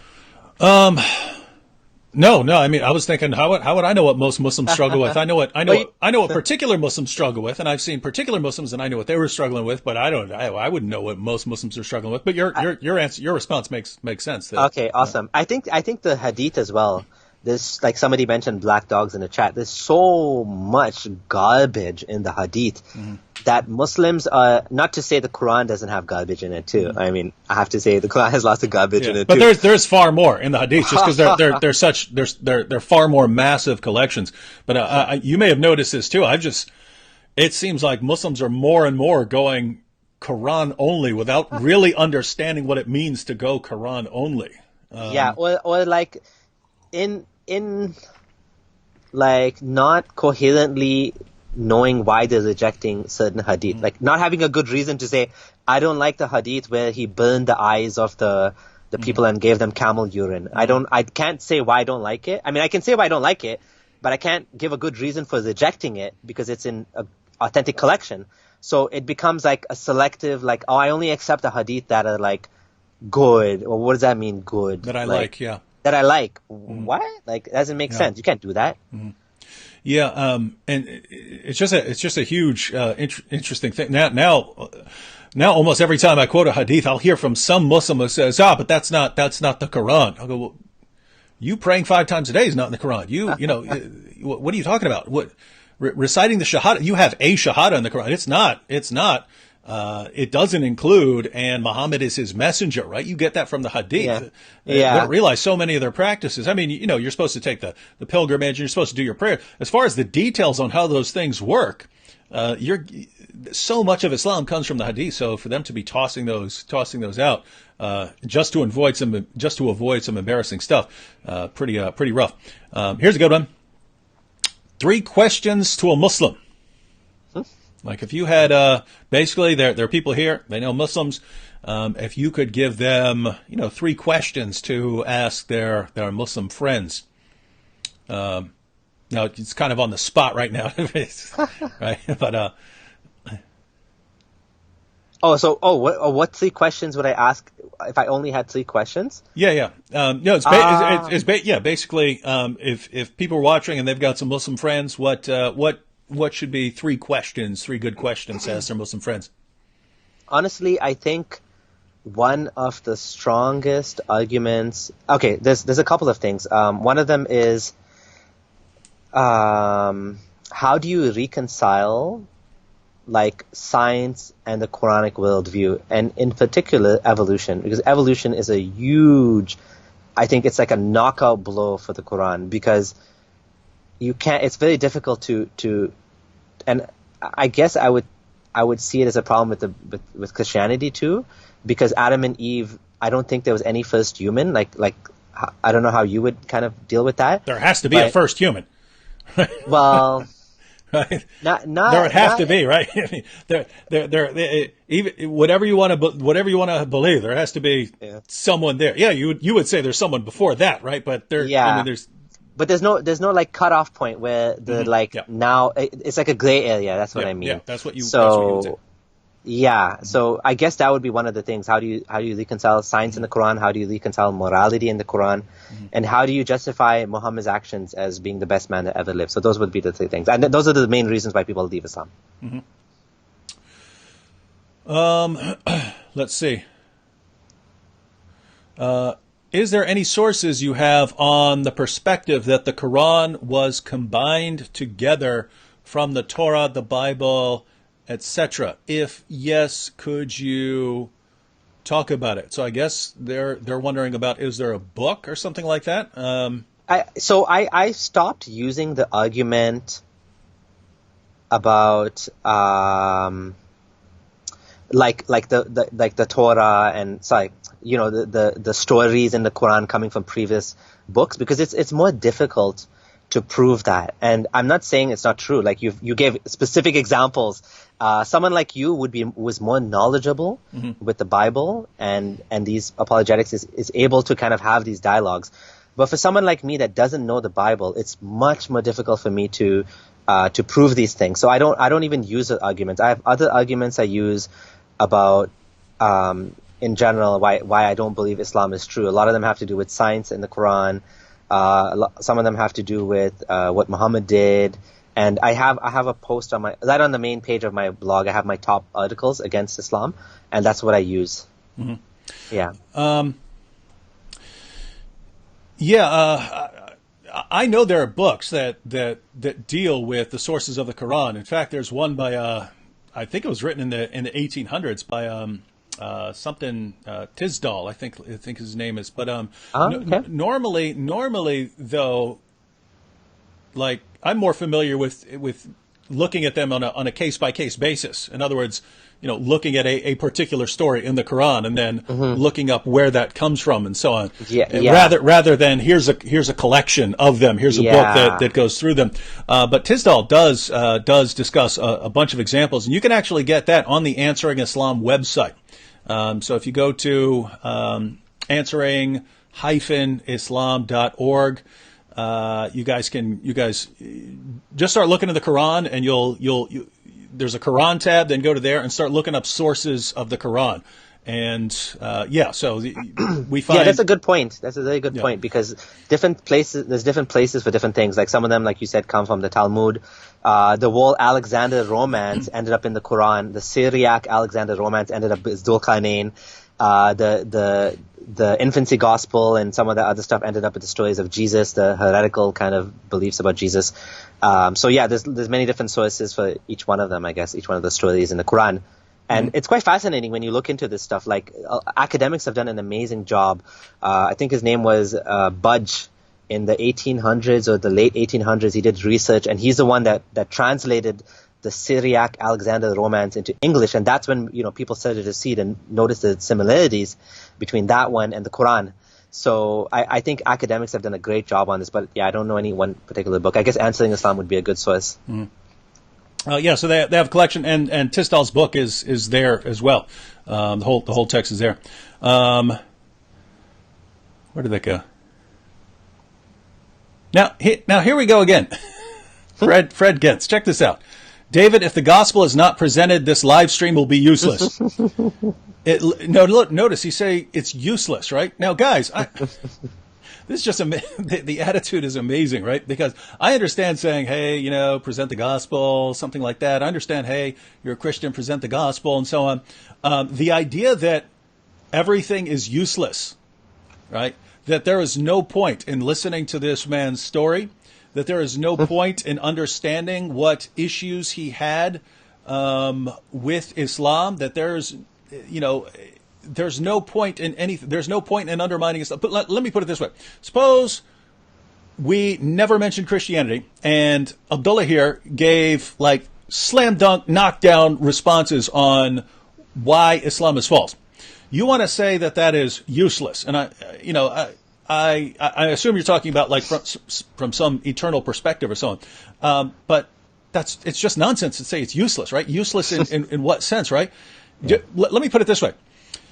If an ISIS jihadi is about to chop your head off and someone says, hey, I can convince you that Muhammad's a false prophet. And he says, okay, go ahead, try. And the guy convinces him that Muhammad's a false prophet and he doesn't chop your head off. Was that useless? Suppose he never mentions the gospel. He just convinces this ISIS jihadi not to chop your head off. Was that useless or was that useful? Right? Yeah. So come on, guys, be realistic here. You get all kinds, I guess. Or let's take it from a different direction, right? Check this out. Okay, so we've had all of this discussion. Now, if I say right now, Abdullah, you are you have sinned according to God. And so since you sinned, you are not righteous enough to dwell in the presence of a perfect, holy, righteous God. So you've got a problem, namely that you can't be good enough to dwell with God. But the message of the gospel is that God is going to give you his righteousness. He's going to clothe you in his righteousness. And how he did this was by Jesus, the Son, the divine Son, entering creation, dying on the cross for your sins, so that he takes the penalty for your sins upon himself, and now he applies his righteousness to you. So that is the gospel in a nutshell. Fred, are you going to say that now, right now, because I pointed that out, now it's useful, but before it was useless? Because I pointed this out, right? If we're having a discussion and we're answering questions and I say, but let me insert the gospel into the middle of this thing. I just don't think that does justice to the gospel, right? I think the gospel is really, really important. I think it's this huge, important thing. And yes, there are times when you just want to give someone a tract or something like that and say, here's what the gospel is. I understand that. But I also believe that Abdullah has heard what I just said before. And therefore, if we're going to have a discussion, it's going to be a discussion about why he should believe it, why he should take these things seriously. And that's going to be kind of a big discussion, right? Not just, hey, let's insert that into the middle of everything else in a way that doesn't impact him at all, right? So, anyway, exactly. That's my view. All right, so elaborate more on the infancy gospel stories. Let's see. Here we go. He says, can you elaborate more on the infancy gospel stories Abdullah mentioned? Do Christians consider these stories to be fake? How did these stories originate and end up in Arabia? So do you want to just tell them what we're talking about there again? I think you'd be able to answer that one better than me. Mm-hmm. Okay, so no, as far as I'm aware of, I don't know of any Christians today who take some of these non-canonical gospels that were written from basically the 2nd century all the way up into the 6th century, right? And there are reasons for it. There are reasons that you have the infancy gospels, right? If you read the gospels, you have Jesus, right? You have Jesus, and he's a baby or a toddler, and then you have an instance when he's a teenager in Luke, and then you have him when he's an adult. That's it, right? So there was so academics also know that these were fabricated in order to score points, right? To win over these arguments. Mm-hmm. So they're known to be like fabricated documents. Yeah, and so there was this tendency to try and fill in all these gaps in Jesus' life, right? Like what happened between when he was a baby and when he was a teenager, what happened between when he was a teenager and when he was an adult, and that basically allowed people to write things. And a lot of the reason for doing that was to win some sort of theological discussion, right? You're having a discussion about theology. Well, guess what? I just found this source. Look here, I got my source. So no, people don't take these seriously, and that's the problem, right? You have stories in the Quran, like Jesus speaking at birth, Jesus giving life to clay birds when he was a child. He was created, and we know where these stories come from. They don't come from anywhere near the 1st century, right? They're not 1st century sources. They're later sources that people made up. So the fact that they're in the Quran, that shows, one, that they were circulating in Arabia, but it also shows Muhammad could not tell the difference between a true story and a false story, right? Yeah. The only thing Muhammad knew is this is a story someone is telling. Yeah, this is a story that certain Christians are reciting. It's just a problem. And so basically what you have to believe as a Muslim, what you would have to believe as a Muslim here is you'd have to say, you've got this story about, let's say, Jesus giving life to clay birds. And we know where the story comes from, right? We can trace it back and see where this story originated. But I also believe, this is what you would have to believe as a Muslim, I also have to believe that this somehow goes back to the 1st century, and that this person who came up with the story was actually either directly inspired himself, or he had some unknown source that we've lost, and it did go back to the 1st century, and so he had records of it, something like that. So it becomes this you could believe that if it were just one thing, right? You could do that if it was one thing, because that sort of thing can happen, right? A person in the second, third, fourth, fifth century could have some source that we no longer have access to. Yeah. But when you're seeing a pattern with the stories that are from the Talmud, with the stories that are from these later Christian sources and so on, you see this pattern over and over again, that Muhammad's telling a story that's circulating in Arabia during the 7th century. He passes it off as revelation. We can trace the origin of the story. We know where the story began. And the Muslim has to say, well, somehow it just goes back much earlier, even though we have no record of it. Yeah, and it's funny that all of these are available in Syriac, in a language similar to Arabic, in a place close to where Muhammad lived. And then they end up in the Quran. Like, I mean, how much more red flags do you need? It's like spelt out for you there. You know what I mean? Yeah. Same thing with the Dhul Qarnayn story. Like, it perfectly matches the Syriac Alexander the Great. Like, how much more do you need to know that he just copied it from there? Like, it's so obvious. Yeah, and what's interesting is now every time I mention, because I used to just say Alexander the Great, right? And so here you have Alexander the Great finding the place where the sun sets. Yeah. And Muslims respond, it's not Alexander the Great, right? They flip out over it now, even though for centuries it was accepted that it's Alexander the Great. But now, because they found out, right, about Alexander being a polytheist. Yeah, they found out Alexander's as pagan as you could possibly be, right? And so they realized it's not making sense for him to be a devout Muslim here. Yeah. And so they said, no, it's someone else. It's Cyrus or something like that. And so I'm gonna have to make this a good video project for you or me or for both of us on our channels. That, going through the Alexander romances and sort of going verse by verse through Surah 18 and showing, no, we know exactly where all of this, let me put it this way. If you're going to say, hey, basically verse for verse, we have these, we know exactly where these stories are coming from, but it's actually not this guy. Wow, you guys have some awesome faith there. And there's a great article on Wiki Islam called Dhul Qarnayn and the Alexander the Romance. So it basically has like what you just said, like point by point, Alexander the Romance translated by Budge. Dr. Budge, and then here's the Quran, and point by point, and like every single point is like matching. Yeah. It's astounding, like just how many details overlap. So either the Quran copied Alexander the Romance, or the Alexander the Romance copied the Quran. It's just too much. So whoever's saying it's not Alexander, like they're just like in denial. It's just too obvious. Like it's interesting what happens then, because when I see them flipping out and saying, it's not Alexander, I think, oh, we got a touchy topic there, huh? All right, I know my next big project. This one's for you. He says, have you ever gone over Nabil's content? I guess I don't know if they're talking about videos or books or whatever, or lectures. I was just asking you if you're familiar with Nabil's material, I guess. Yeah, I heard about Nabil Qureshi, and, rest in peace, he died. I was going to get his book eventually. The Case for Christ, I think it's called. Something like that. That's Lee Strobel.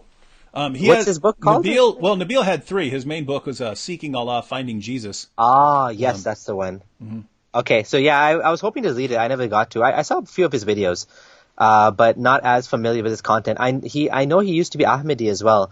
Yeah. So I had another Ahmadi friend, Reason on Faith, who wanted me to actually ask you about that. Like, did you guys get into the whole Ahmadiyya apologetics? Because Ahmadiyyas, they hold a little bit non-standard views on the Quran, and they don't believe in miracles per se. They have these funny reinterpretations of the stories in the Quran, where when Solomon was about to crush the ants, they say they're not ants.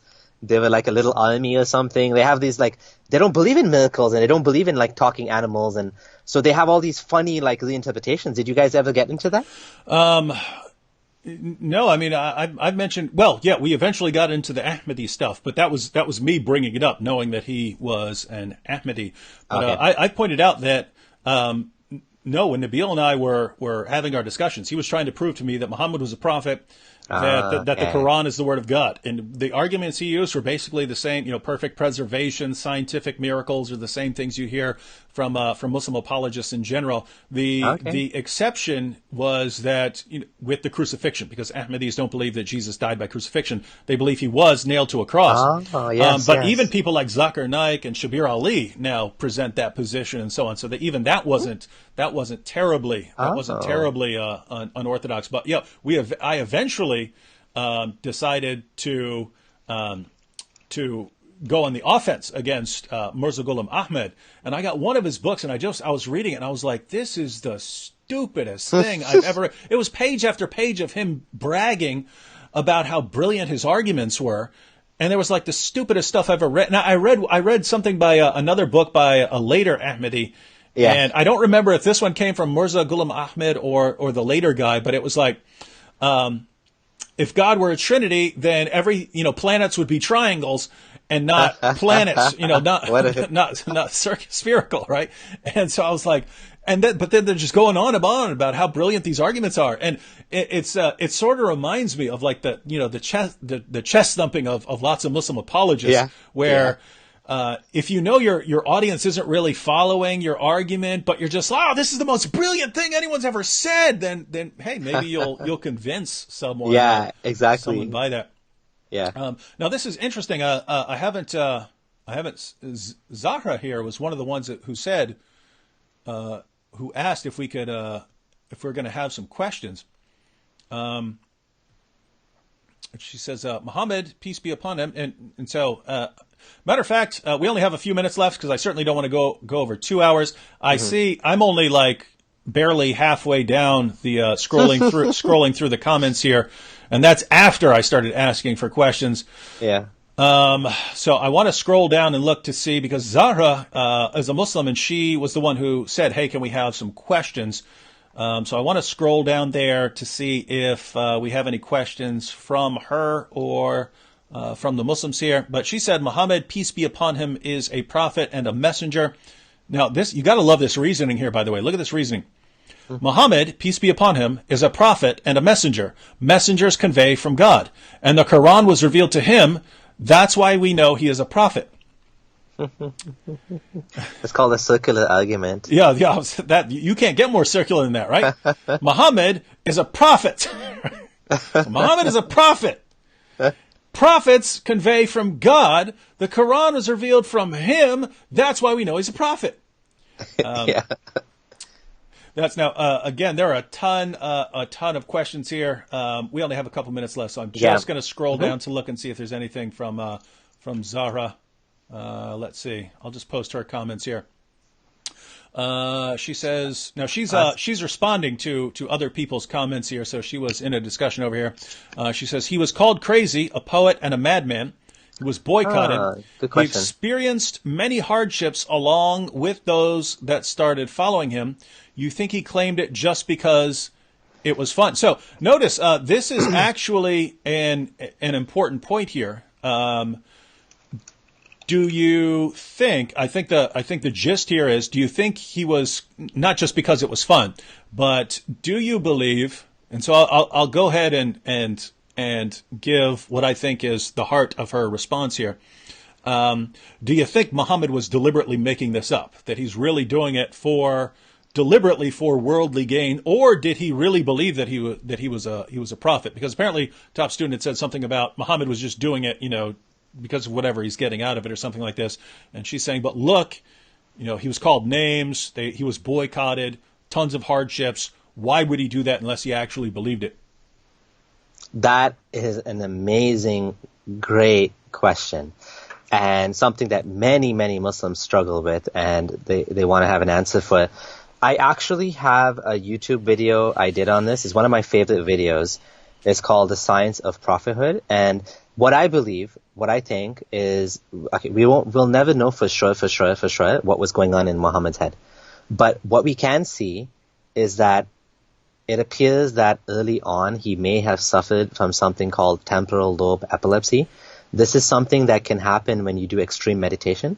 if you do too much meditation, or maybe if you have mental illness and some sort of mental illness, temporal lobe epilepsy can feel like God is talking to you. Like you can hear things, you can see things, auditory illusions, hallucinations, I mean. He saw and he was like, there's a bunch of, one of my friends, Abdullah Gondal, has made a whole post on, signs that he had some sort of mental illness. And there's a video by the Box of Islam series, which is like 2 hours long, that goes through all of the evidence that he had some sort of mental illness. But to me, it is crystal clear that as time went by, he was milking this. He may have been sincerely believing that he spoke to God or something. Again, you know that he spoke to Khadija, and Khadija might have been the one that convinced him that you were speaking to God, whereas he thought it was a devil or something, right? And so he may have been suffering from some mental issues. He may have been seeing things, and then he realized that people will believe me if I say this, because he lived in a time and place where if you said, "Oh, God spoke to me," and people would be like, "Oh, you're the messenger of God." But he clearly milked this, right? He started saying, "I'm going to marry Zainab because God told me that I have to let everybody know the most important thing of all. If in case your adopted son divorces her wife, then I want believing men to know that you can marry your adopted son's ex-wife." Like, that's the most important thing that God wants humanity to know. Like, and he puts in his final revelation. So that's clear that he was getting advantages from this. Like, you've done a very good job in showing how he, like Aisha, Christians in general have done an excellent job in pointing out the moral hypocrisy of Muhammad, of how he benefited greatly. Like I've talked about this as well, but like basically marrying his choice of women, like allowing his soldiers to sleep with women and not without marriage, and have sex with the slaves, and so clearly he was benefiting from this. Why didn't he accept this? So there's a so-called deal that the disbelievers offered him. They said, "We'll give you power, we'll give you wealth, we'll give you money," early on in his prophetic career. So why didn't he accept that? Is a big question. Well, there's very easy answer to this. One is he didn't believe them. He didn't trust them. He thought maybe they'll just kill him in his sleep or something. Or three, he didn't care because he's like, I already have more than this. I have people pretty much worshipping me, even though he didn't call it that. But they were like worshipping him. They were drinking his saliva and like collecting his wudu water and drinking it, and even his blood. I saw that video of yours where Zubair ibn Awam was even reported that he drank his blood. So like, and his auntie was collecting his sweat, and like, so they were pretty much worshipping the guy. Like, non-Muslim, one of the non-Muslims said, "I've never seen like a man that's respected by his companions, like Muhammad is respected by his companions." But like pretty much like he had people like worshipping him. So like he doesn't need these deals from these people, right? So like that's an easy enough explanation, I think. Yeah.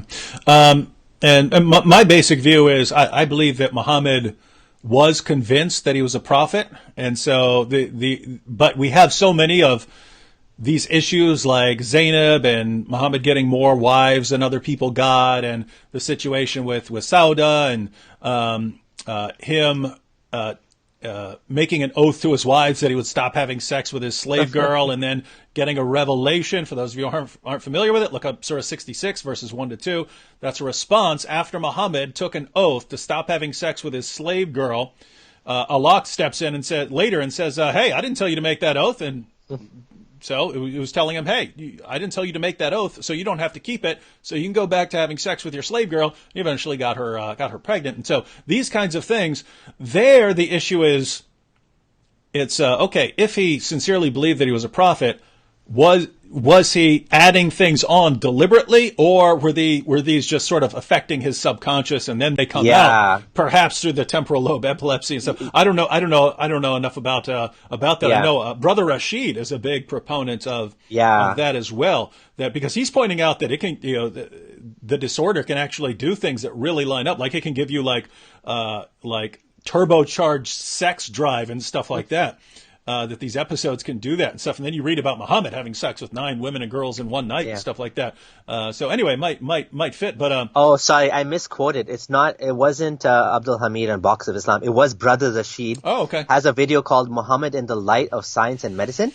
Beautiful video. It goes in detail about like proof that he was suffering from some sort of like mental illness.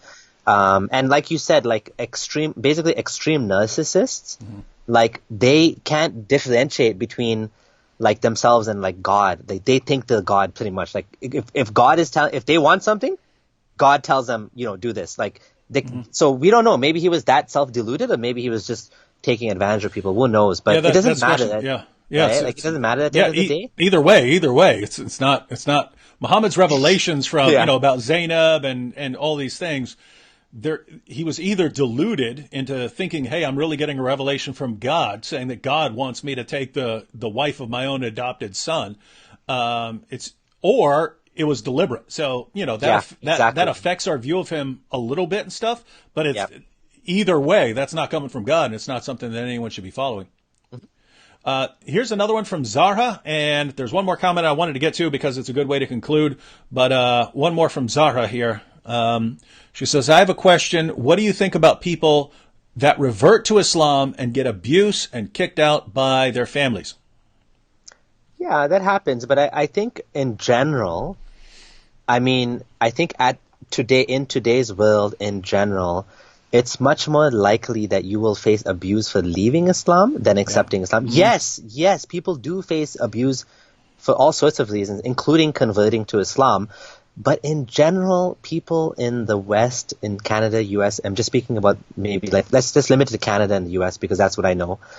In general, people are not they're more tolerant in general and they're more accepting, maybe because of the Enlightenment and tolerant and secular values nowadays. People are not they're mostly okay with that. And my own dad, when I converted from Ismailism to Sunnism, he was really tolerant and loving. He's like, you know what? It's up to you, however you want to worship God. If I would have told him I converted to Christianity, he would have been fine with it. Mm-hmm. So, yes, people do, but so what? We should allow people to we should allow people to follow whatever religion they want to.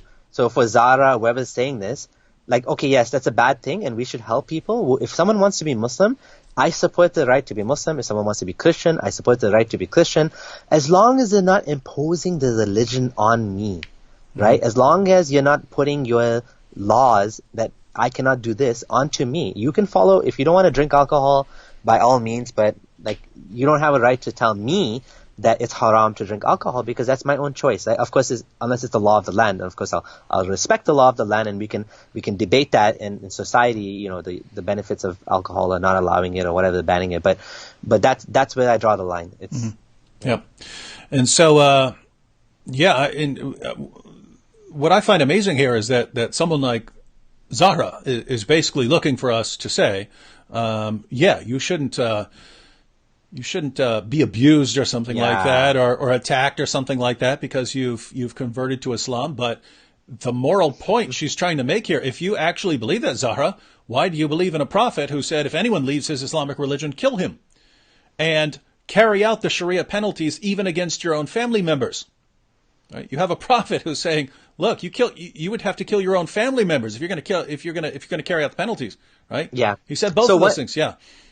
One thing I would kind of say to that is that as a Muslim, I believed and I was taught that a Muslim cannot implement Sharia law on their own. So vigilantism is not allowed. So let's say, my brother left Islam. I cannot go and kill him. I would not be allowed to do that. What would happen is I would have to go to a judge or to the police or whatever, which is what happens in some Muslim countries, and report him or whatever. And if he openly says that he left Islam and he doesn't repent, then the state would put a punishment on him that he would be killed, which is sad and unfortunate. But I wouldn't be allowed to kill him myself, right? So I like to make that distinction. That and the thing is, there are Muslims today which are thankfully saying that the punishment for apostasy was something that was connected to treason, which I don't buy it because there's just way too many examples of hadith. Mm-hmm. That are kill the guy that left Islam and this person was left. And even the funniest thing is Jonathan Brown tried to use the example, which is the dumbest example he could have come up with, which was Abdullah ibn Abi Sar. And he said, look, they didn't kill him. But Muhammad said, wanted to him. Yeah, he was mad. To kill him, yeah. and you guys, So that's like the funniest example that he used in a video where he said, "But look, he didn't actually kill Abdullah ibn Abi Salih." Like, what? Wow. You couldn't have picked a worse example. But in general, I do believe that many Muslims nowadays are kind of, especially the Sufi Muslims. So Hamza Yusuf and his Sheikh Abdullah bin Daya, they are openly saying that like you can Google this, outdated religious laws should be changed. So they had a forum in Morocco. He studied in Morocco. He's a Sufi, like Sunni Muslim. And they are actually saying that Islam is compatible with democracy. They're saying Sharia law should not be implemented, like the hudud part of the Sharia law of praying and all that should be implemented, but not the part about like killing adulterers, stoning adulterers, and like chopping off the hand. He's like, we don't need this anymore because it's not in line with the goal of Sharia to preserve life and to preserve Islam. It's actually turning more people away from Islam. Mm-hmm. So there's a big part of Sunni Muslims now, Sunni Muslim scholars, were saying, we don't want this anymore. It's not appropriate in today's world. Mm-hmm. It was appropriate back then, and it had so-and-so reason, which I don't think is like necessarily, I don't agree with them on that. Mm-hmm. But I'm happy for this, right? Like I don't necessarily buy the reasoning, and I think what they're doing is reforming Islam without using that name. Mm-hmm. Because reform is a 4-letter word in Islam. Like people can't reform Islam because it's perfect. So how can you reform something that's perfect? So they can't say that they're reforming it, but they can see that these are bad things and they don't want it, right? Mm-hmm. And it's actually causing a lot of problems in the Muslim community. People are leaving Islam because of the fact that if you leave Islam, you'll be killed. They're like, why? I don't want anything to do with a religion that wants to kill people for leaving Islam. Because look at all these good people I know they're not Muslim. Like, should they be killed, right? Mm-hmm. Or these people I know that left Islam, or my family member or whatever, right? It doesn't make sense to them that if a Christian converts to Islam, they're not killed. Nobody wants to kill that guy. But if the guy goes from Islam to Christianity or Islam to atheism, he has to be killed. So it doesn't add up in their mind. So it's causing problems for the Muslims. And so some of the scholars, and it's not taqiyya. They actually don't consider this to be something that's practical and should be implemented today. They're not hiding. This is actually what they want. They don't want Sharia law. But on the other hand, you have Islamists. Now, I opened up a whole can of worms just when we were about to close, unfortunately. You're good. Obviously, Islamists don't agree with this, like Hizb ut-Tahrir, all of the Islamists, the Muslim Brotherhood, they think that Sharia law has to be implemented and we need Sharia law.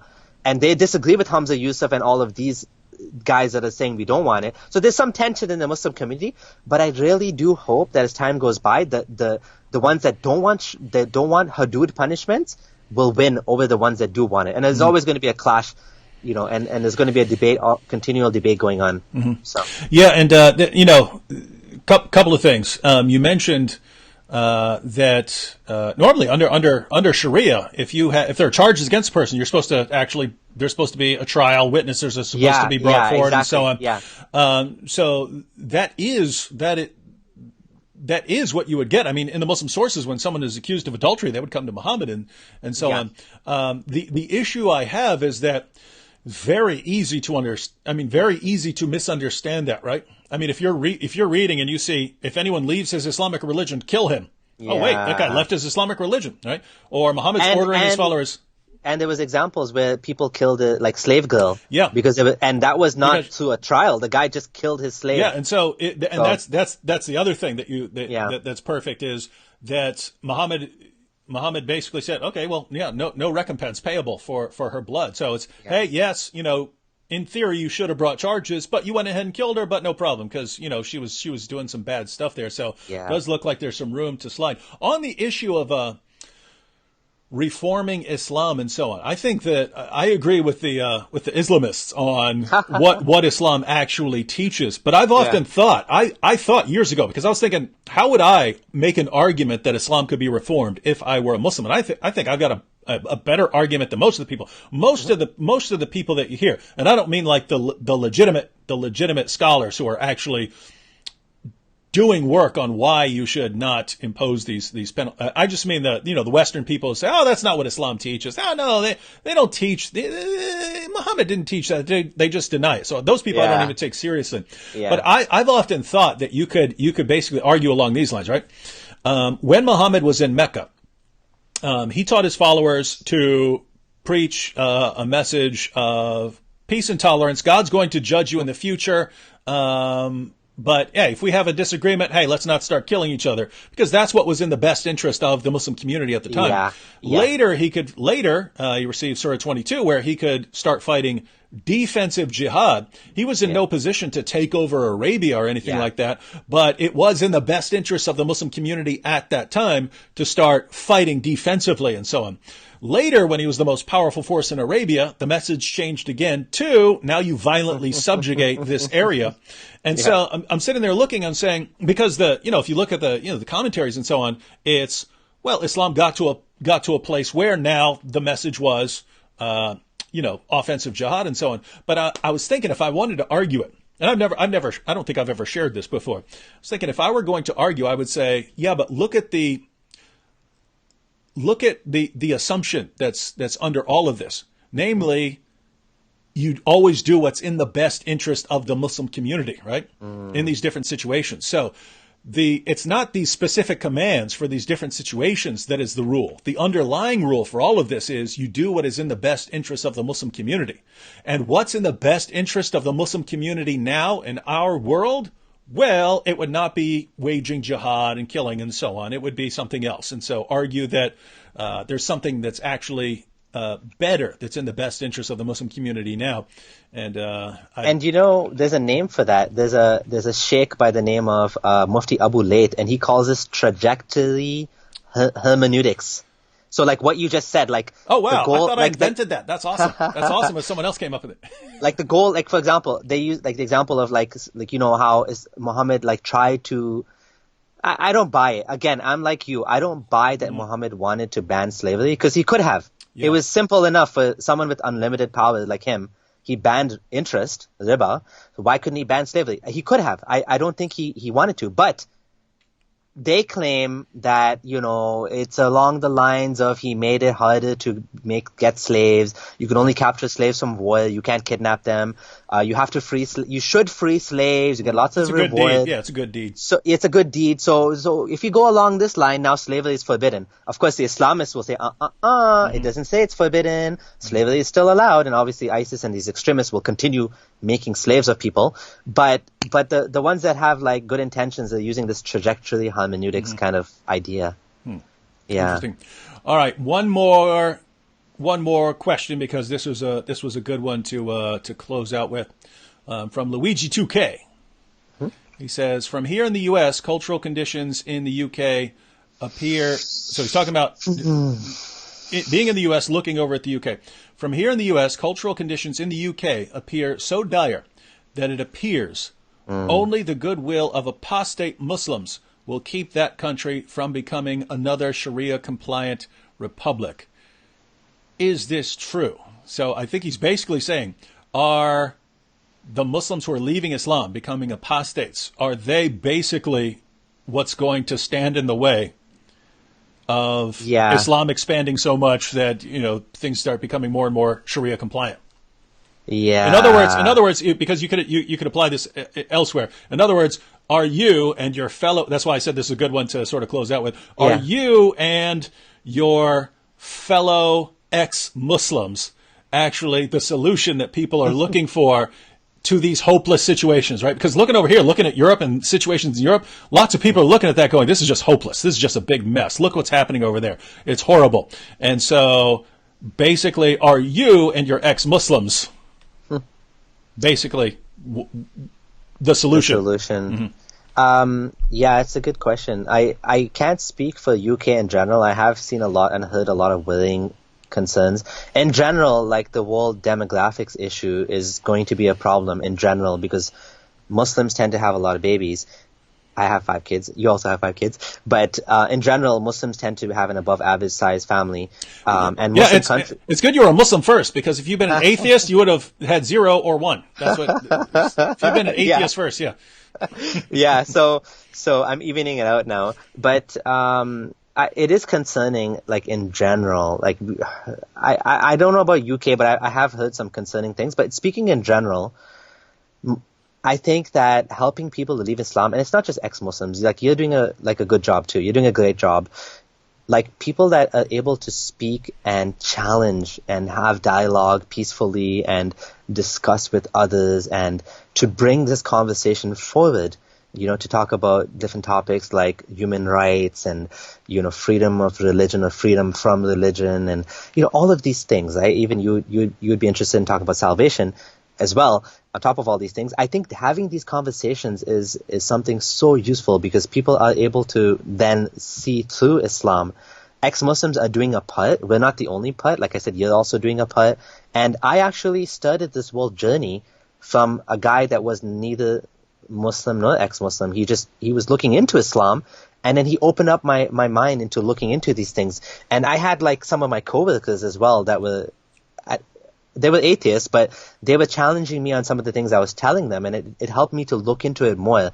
So keep having conversations with Muslims, make them your friends, befriend them, just like you did with Nabil, or Nabil did with you. I don't know how that started, but basically, let's keep doing this. Let's keep having these conversations. I think the pen is mightier than the sword, and if we keep doing this, I think we will make a difference in the world today.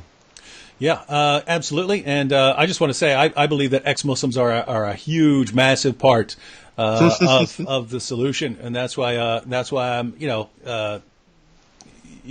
the apostate prophet, the other ex-Muslims. There are ex-Muslim Christians, there are ex-Muslim atheists, there are ex-Muslim agnostics. But everyone out there, regardless of where you agree or disagree, understand that these guys are very important part of what's going to be going on. So be sure that you, if you're not subscribed to Abdullah Samir's YouTube channel, that information's in the description box. You can also follow him on Twitter. I've got a link to his website there, and again, a link to his Patreon campaign. Thank you so much. So be sure to grab all that. Oh, one more comment, just because this one's for me. Ahmed said, I had a dream last night of David Wood becoming Muslim and going to the mosque with my brother. Oh my God, that's funny. So Ahmed he's watching so many of my videos that he's dreaming about me. He's dreaming about me converting. Oh, that's pretty funny. But yeah, well, Ahmed, keep dreaming, buddy. All right. Thanks, everyone, for joining us. Thanks to Abdullah Samir for being on here. And we'll see you again next time. And I'll be on your channel here pretty soon, right? Yes, absolutely. That's going to be the next conversation. We'll discuss the date soon, and let's do that. I'm excited. Yeah, so everyone go ahead and subscribe to his channel so you get and click the bell so you get the notification when we're going to be on. And if you weren't subscribed already, tons of videos, so check those out. All right, catch everyone later. Thank you so much.